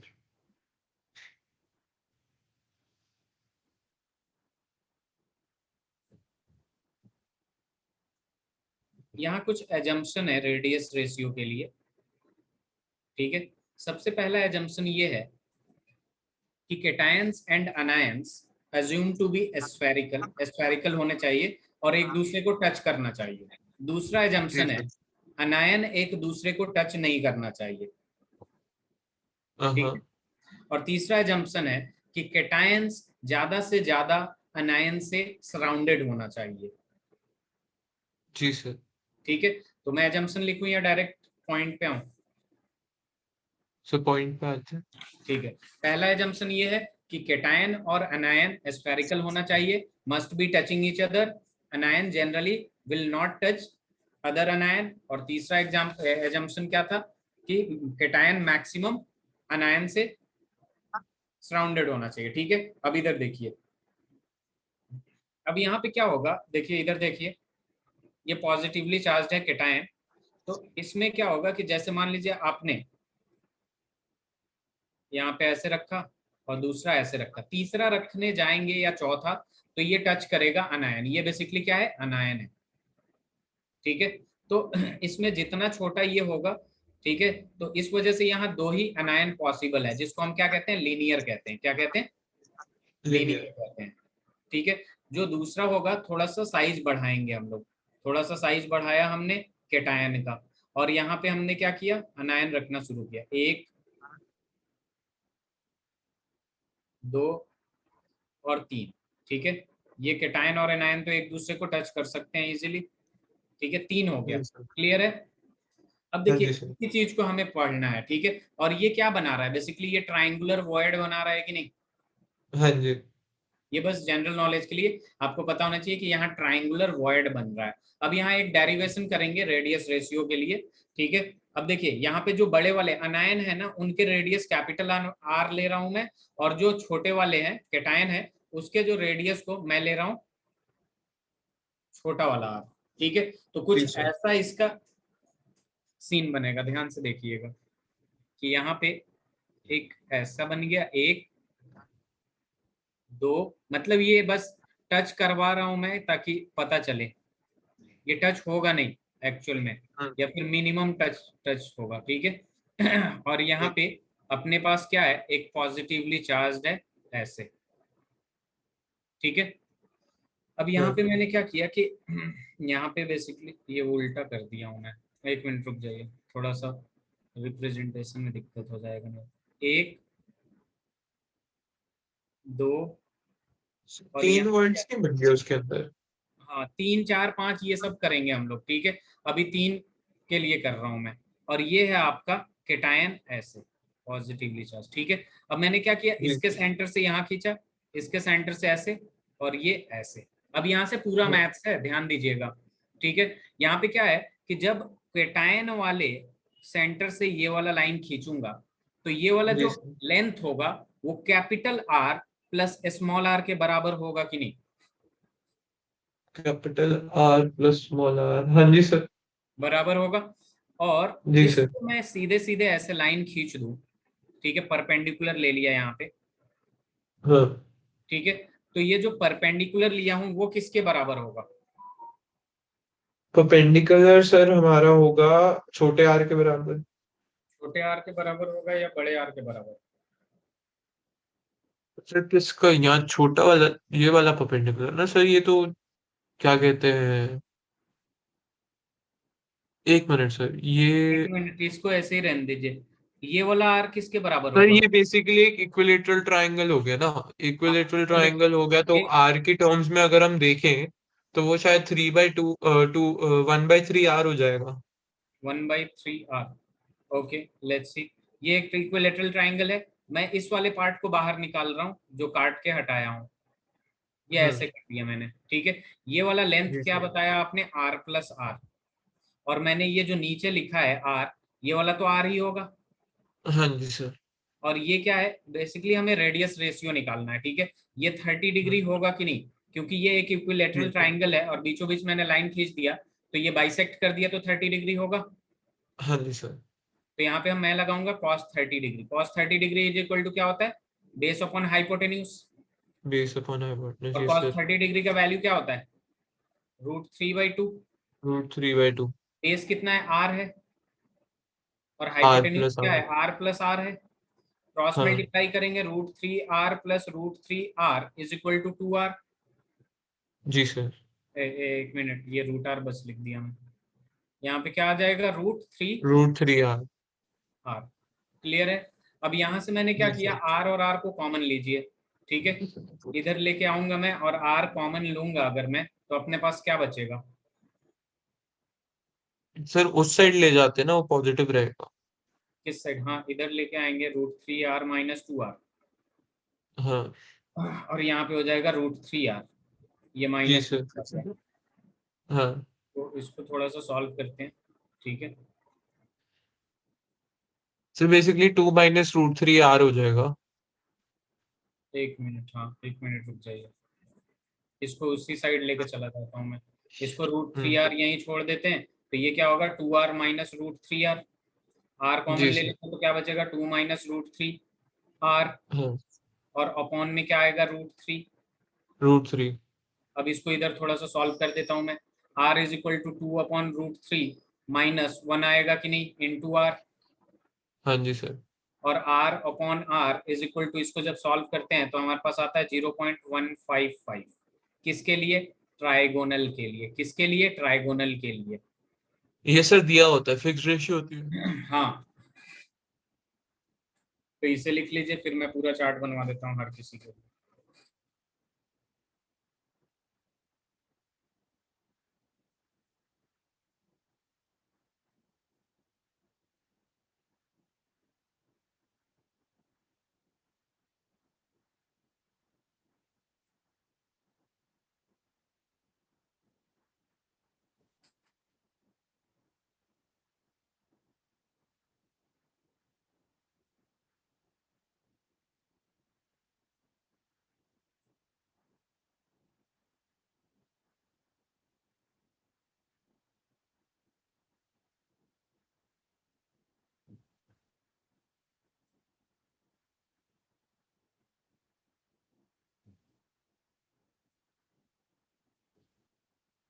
हो गया।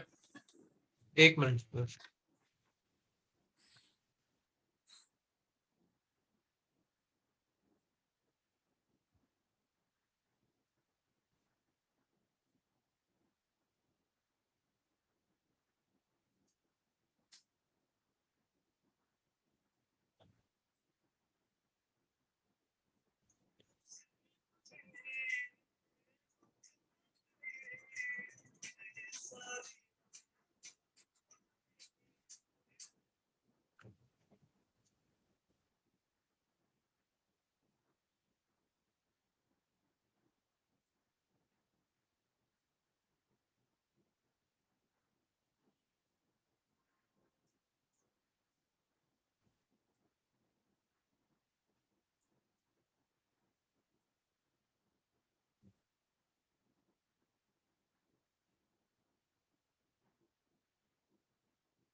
आर प्लस आर और बड़ा हाथ बेस हो गया।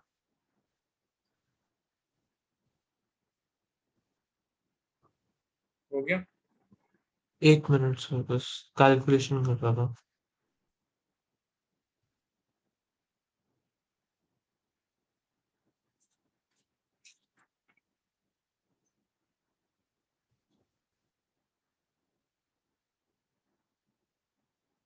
सर ये हमारे पास जो लास्ट में हमने यूज किया है, हम्म। वो जो हमने एक क्या कहते हैं रेशियो यूज करी है, हम्म, जी। वो सर कहाँ, हाँ जो लास्ट में रेशियो, हाँ जी सर ये वाली, ये जी। हमें कहाँ से मिली है? R upon R. हाँ। ये 0.155। Yes sir. ये कैलकुलेट करिएगा तो आ जाएगा। ये 2/√3, 2/1.73 करिएगा, -1 कर दीजिएगा तो ये 0.155 के बराबर आ जाता है। यहीं से तो सॉल्व किया हूँ। एक मिनट, 2/1.7, 2/√3, अच्छा। तो cos 30 की वैल्यू होगी ना ये बेसिकली? नहीं नहीं, यहाँ से मैं सॉल्व करते हुए cos 30 का वैल्यू ये था, फिर हमें इससे सॉल्व करके r बाई आर लाए। Radius ratio is equal to क्या था, radius of cation upon radius of anion, यही था ना। जी सर। और ये हाँ। r जो है स्मॉल वाला वो तो रेडियस ऑफ कैटायन है, और बड़ा वाला r क्या है, रेडियस ऑफ अनायन है। हाँ। इसी का तो रेशियो निकालना था, तो इसे सॉल्व करके अच्छा निकाल लिया ओके, हमने।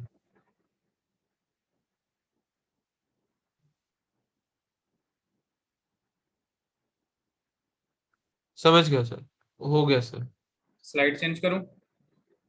Yes sir. तो यहाँ देखिए, जब दो अनायन प्रेजेंट होते हैं तो लीनियर कहते हैं, तीन प्रेजेंट होते हैं तो ट्राइगोनल कहते हैं, चार प्रेजेंट होते हैं तो टेट्राहेड्रल कहते हैं, और छह प्रेजेंट होते हैं तो ऑक्टाहेड्रल कहते हैं। ठीक है। तो अनायन टू केटायन करके मैं यहाँ लिख रहा हूँ। सबसे पहला आ जाएगा आपका लीनियर, यहाँ हो जाएगा ये केटायन, और ये अनायन ऐसे हो जाएगा, ये अनायन होंगे। इनका जो रेडियस रेशियो होता है आपका, रेडियस रेशियो का रेंज लिख रहा हूँ मैं, वो हो जाएगा 0 से 0.155 के बराबर। दूसरा जो होगा ट्राइंगुलर, ठीक है, इसमें तीन एटम होंगे, और इसका जो होगा आपका 0.155 टू 0.225। थर्ड होगा टेट्राहेड्रल, यहाँ पे क्या आ जाएगा 0.225, रेडियस रेशियो 0.414। फोर्थ होगा जो ऑक्टाहेड्रल, यहाँ पे क्या आ जाता है 0.414 less than equal to are are, और ये क्या हो जाएगा 0.732। फिफ्थ जो आएगा बीसीसी लेते हैं, यहाँ 1 तक जाता है 0.732 less than equal to are are, और ये लेस देन होगा। Yuvraj, hello, hello,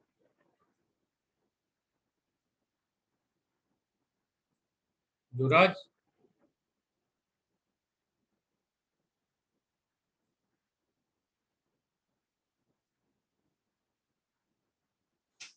hello.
Yuvraj,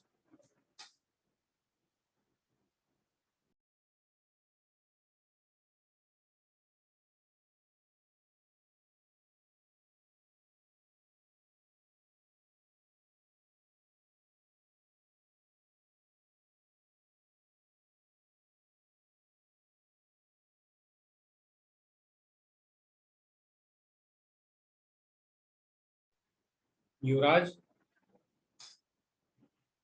hello.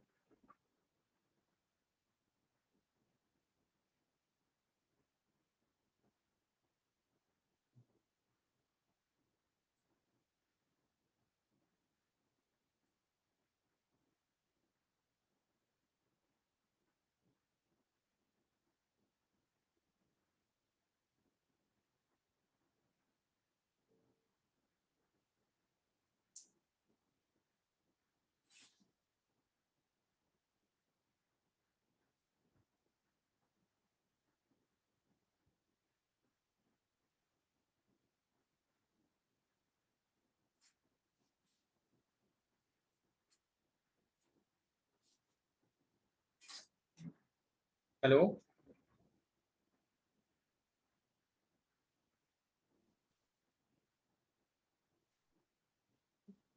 Sir am I Audible?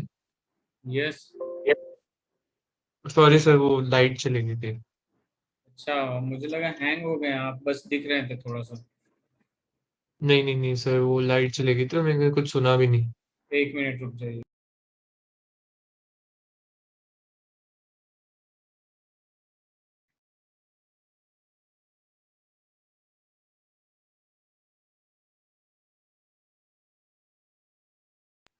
हाँ युवराज, आपने ये लिखा? सर मैंने अभी तो खोला, मेरे को थोड़ा समझा दो क्या है ये। ओके ओके, कोई बस दिक्कत। सर समझ तो आ रहा है कि क्या है मतलब। देखिए, यहाँ पे मैंने क्या बोला, ये वाली चीजें समझ में आ गई। ये किसके लिए था? हमने जो डेरिवेशन बेसिकली किया है, वो बस हमने अभी बस ट्राइंगुलर के लिए किया है। किसके लिए? Triangular voids triangle. के लिए। ठीक है। और आपका होमवर्क है कि आप ऑक्टाहेड्रल वॉइड्स के लिए करेंगे। किसके लिए? ऑक्टाहेड्रल वॉइड्स के लिए। वर्ड्स के लिए। ठीक है, क्योंकि ये ऑक्टाहेड्रल सर, वॉइड्स। ये वाले सर ट्रायंगुलर वर्ड्स के लिए थे। हाँ ठीक है, वो वाला बस। देखिए, जब लीनियर होता है तो 2 अनायन से सराउंडेड होता है। ठीक है। जी सर। ट्राइंगुलर होता है तो 3 अनायन से सराउंडेड होता है।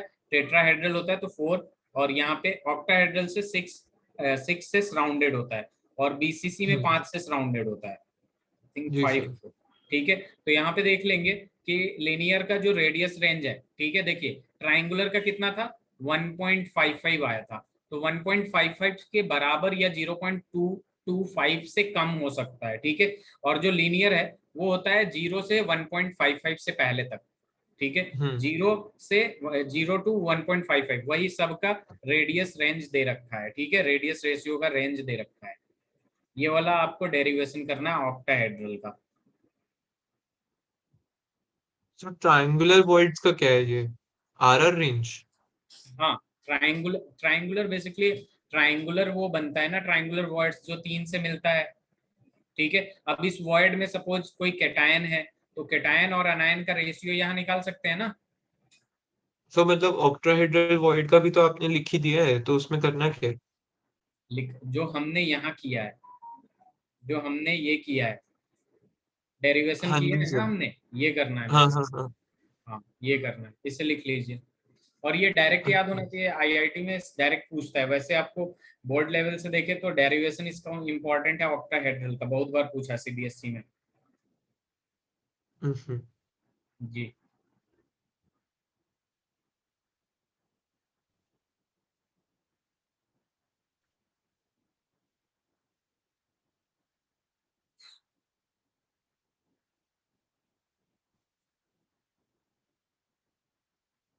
सर ये लास्ट पार्ट है चैप्टर का? नहीं, अभी तो डिफेक्ट्स बच रहा है।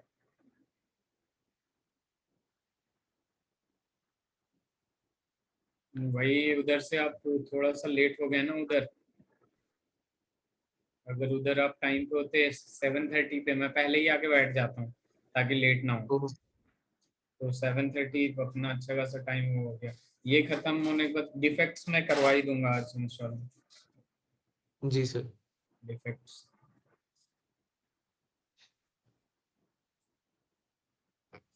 सर इसका मैंने स्क्रीनशॉट ले लिया, ये मैं लिख लूंगा। ओके, लेकिन ये याद से लिख लीजिएगा। हाँ जी सर। डिफेक्ट्स, डिफेक्ट्स क्या होता है देखिए, इम्परफेक्शन इन सॉलिड, ठीक है, इसको इम्परफेक्शन इन सॉलिड के नाम से भी जाना जाता है, ठीक है। डिफेक्ट्स जो होता है टू टाइप्स के होते हैं, there are two types of defects, two types of defect, ठीक है। सबसे पहला देखा जाए तो हमारे पास क्या आ जाता है, एक होता है पॉइंट डिफेक्ट या एटॉमिक डिफेक्ट भी कहते हैं इसको, एटॉमिक डिफेक्ट। और दूसरा जो होता है ना, वो होता है आपका electronic defect, electronic defect. Clear है? Yes sir. अब देखिए, हम सबसे पहले पॉइंट डिफेक्ट की बात करेंगे, ठीक है। तो पॉइंट डिफेक्ट जो होता है आपका, ये तीन टाइप का होता है। सबसे पहला जो होता है वो होता है एस्टोइसियोमेट्रिक डिफेक्ट, ठीक है। दूसरा जो होता है जी आपका सर। वो होता है इम्प्योरिटी डिफेक्ट, इम्प्योरिटी डिफेक्ट, ठीक है।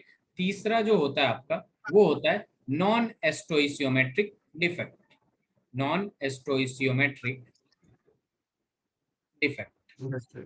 ठीक है। अब यहाँ पे देखेंगे तो स्टोइसियोमेट्रिक डिफेक्ट चार टाइप का होता है। एक होता है वैकेंसी डिफेक्ट, ठीक है। दूसरा होता है इंटरस्टिशियल डिफेक्ट, ठीक है, ये सब एक्सप्लेन करूंगा, सब कुछ पता चलेगा। थर्ड होता है Schottky defect, and and the fourth one is triangle defect, ठीक है। जी इम्प्योरिटी सर। डिफेक्ट यही होता है। और नॉन स्टोइसियोमेट्रिक डिफेक्ट में दो टाइप के होते हैं। एक होता है आपका मेटल एक्सेस डिफेक्ट, ठीक है, मेटल एक्सेस डिफेक्ट। और दूसरा जो होता है वो होता है metal deficiency defect, metal deficiency defect. Clear है? जी अब सर। देखिए मैं इसको एक बताना शुरू कर रहा हूँ। डिफेक्ट्स, इम्परफेक्शन इन सॉलिड को डिफेक्ट्स कहते हैं। दो टाइप के होते हैं, point defect, electronic defect. Electronic defect हाँ। सबसे लास्ट में पढ़ेंगे, पॉइंट डिफेक्ट की बात करते हैं। ये तीन टाइप का होता है, stoichiometric defect, impurity defect, non non stoichiometric defect. Statement. ये इम्प्योरिटी डिफेक्ट लास्ट में पढ़ेंगे। अब आते हैं जी सर। स्टोइसियोमेट्रिक डिफेक्ट में। स्टोइसियोमेट्रिक डिफेक्ट का मतलब ये होता है कि बिफोर इम्परफेक्शन और आफ्टर इम्परफेक्शन जो रेडियस होता है, सॉरी, रेशियो होता है आपका, ठीक है। रेशियो ऑफ केटायन अनायन ले लीजिए, या फिर रेशियो ऑफ एलिमेंट्स जो होता है, रेशियो ऑफ एटम्स होता है, वो सेम होता है। रेशियो ऑफ एटम्स ले लीजिए या फिर केटायन और अनायन ले लीजिए, दोनों का रेशियो सेम होता है बिफोर और आफ्टर इम्परफेक्शन, बिफोर और आफ्टर डिफेक्ट्स। क्लियर है? Yes sir. ठीक है। जस्ट सपोज अगर 5 एटम यानी सोडियम का पड़ा है, 5 एटम क्लोरीन का पड़ा है, और उसमें स्टोइसियोमेट्रिक डिफेक्ट हो रहा है, ठीक है। तो 5:5 कितना हुआ? 1:1 हुआ। तो बाद यस में सर। भी ना वो 1:1 के ही रेशियो में होगा। बल्कि ऐसा हो कि 3 सोडियम और तीन सोडियम निकला तो 3 क्लोरीन भी निकल गया, तो 2:2 बचा। तो बचा कितना? वन हाँ इज टू जी। वन का रेशियो ही बचा ना। हाँ जी। तो इसे कहते हैं स्टोइसियोमेट्रिक डिफेक्ट। और नॉन स्टोइसियोमेट्रिक डिफेक्ट में क्या होता है कि जो रेशियो ऑफ एटम्स होते हैं वो डू नॉट रिमेन सेम, हम्म। ठीक है। ये सेम नहीं रहते हैं, चेंज हो जाते हैं, इंक्रीज डिक्रीज हो जाते हैं, ठीक है। क्लियर है? इसे लिखिए।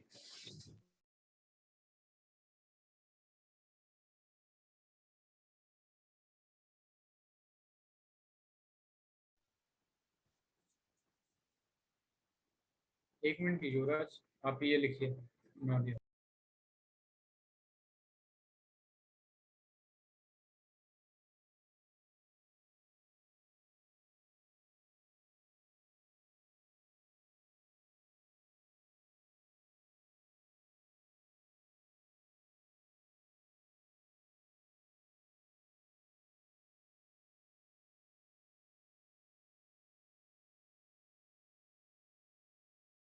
Excuse me sir.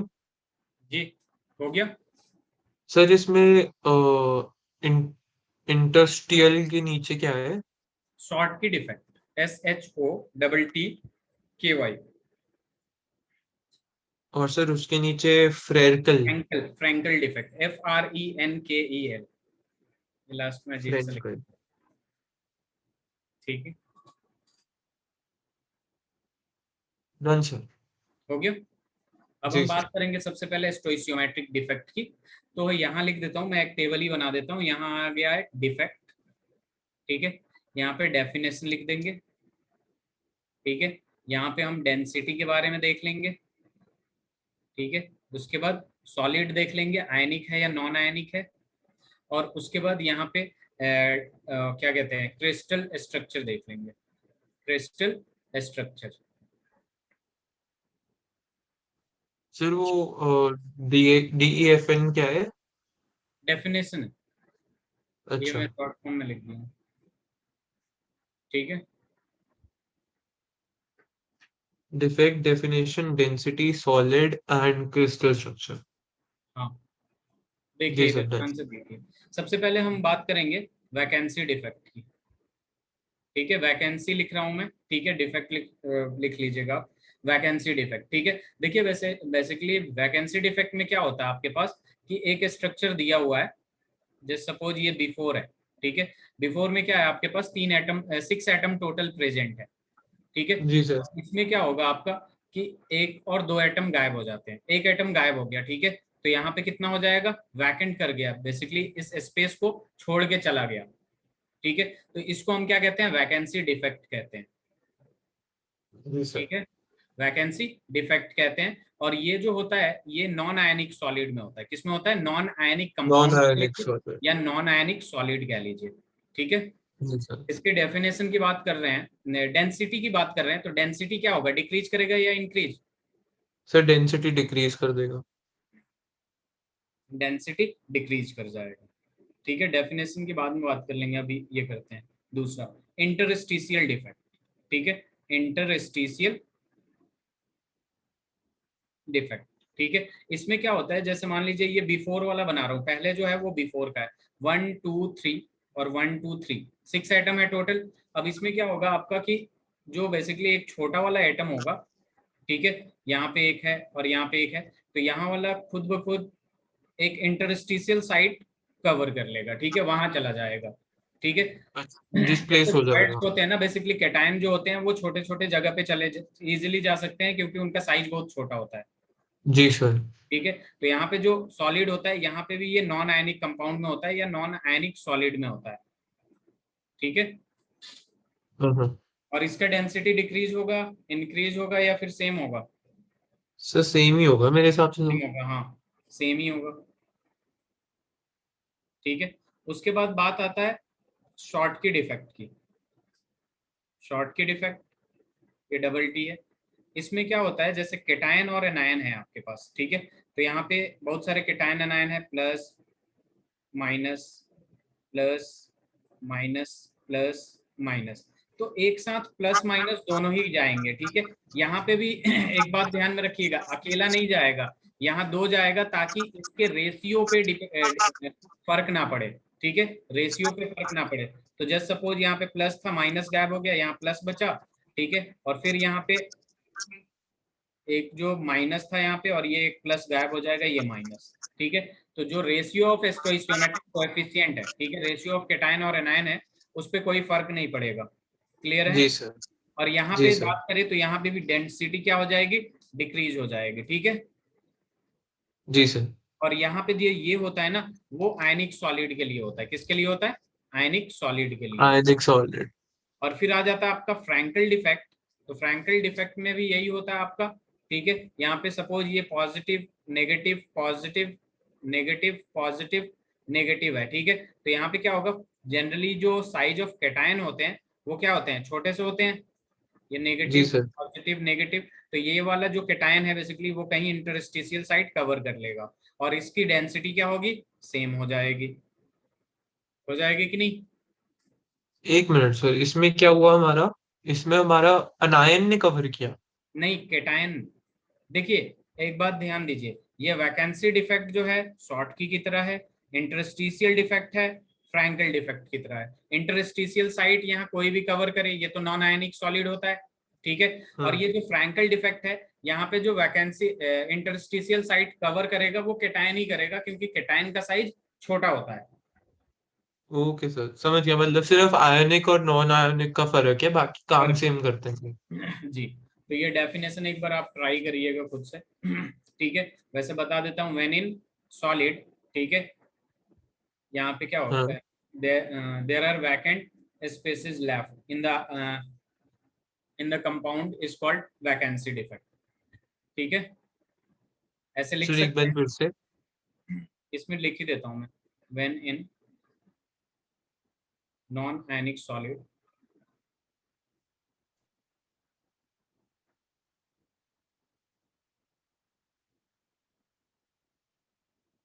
ये लैटिस लिखा हूँ मैं, सम of lattice are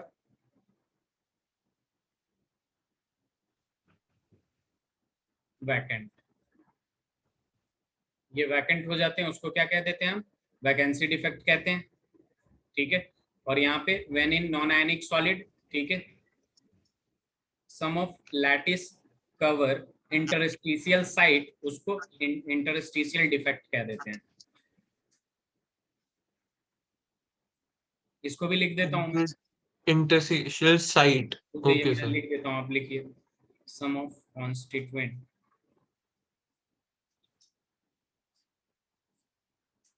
atoms occupy interstitial site.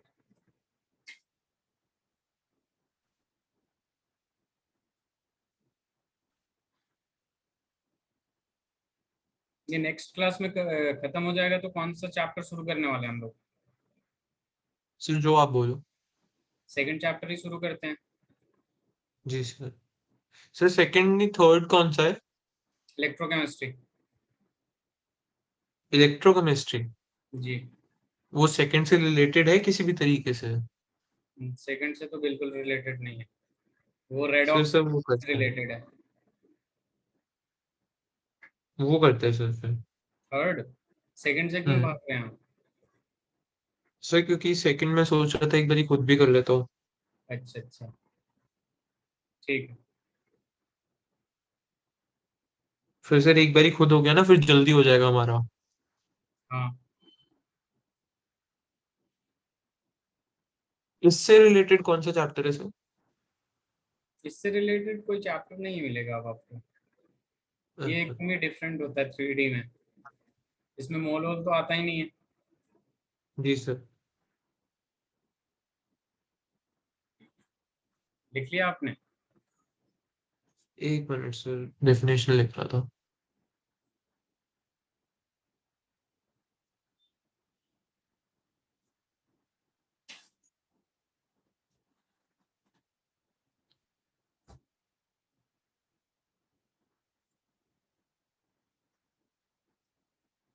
बाकी सब हो गया, या बस डेफिनेशन ही लिख रहे हैं अभी?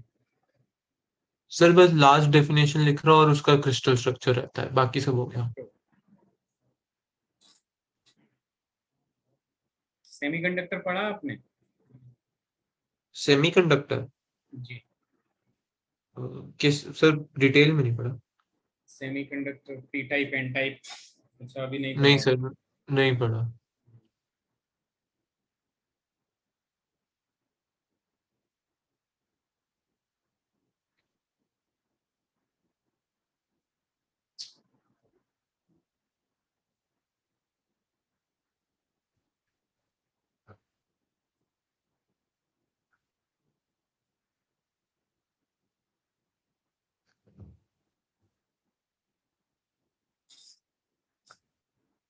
सिर्फ ऊपर वाले में, अच्छा दोनों ही चले जाए।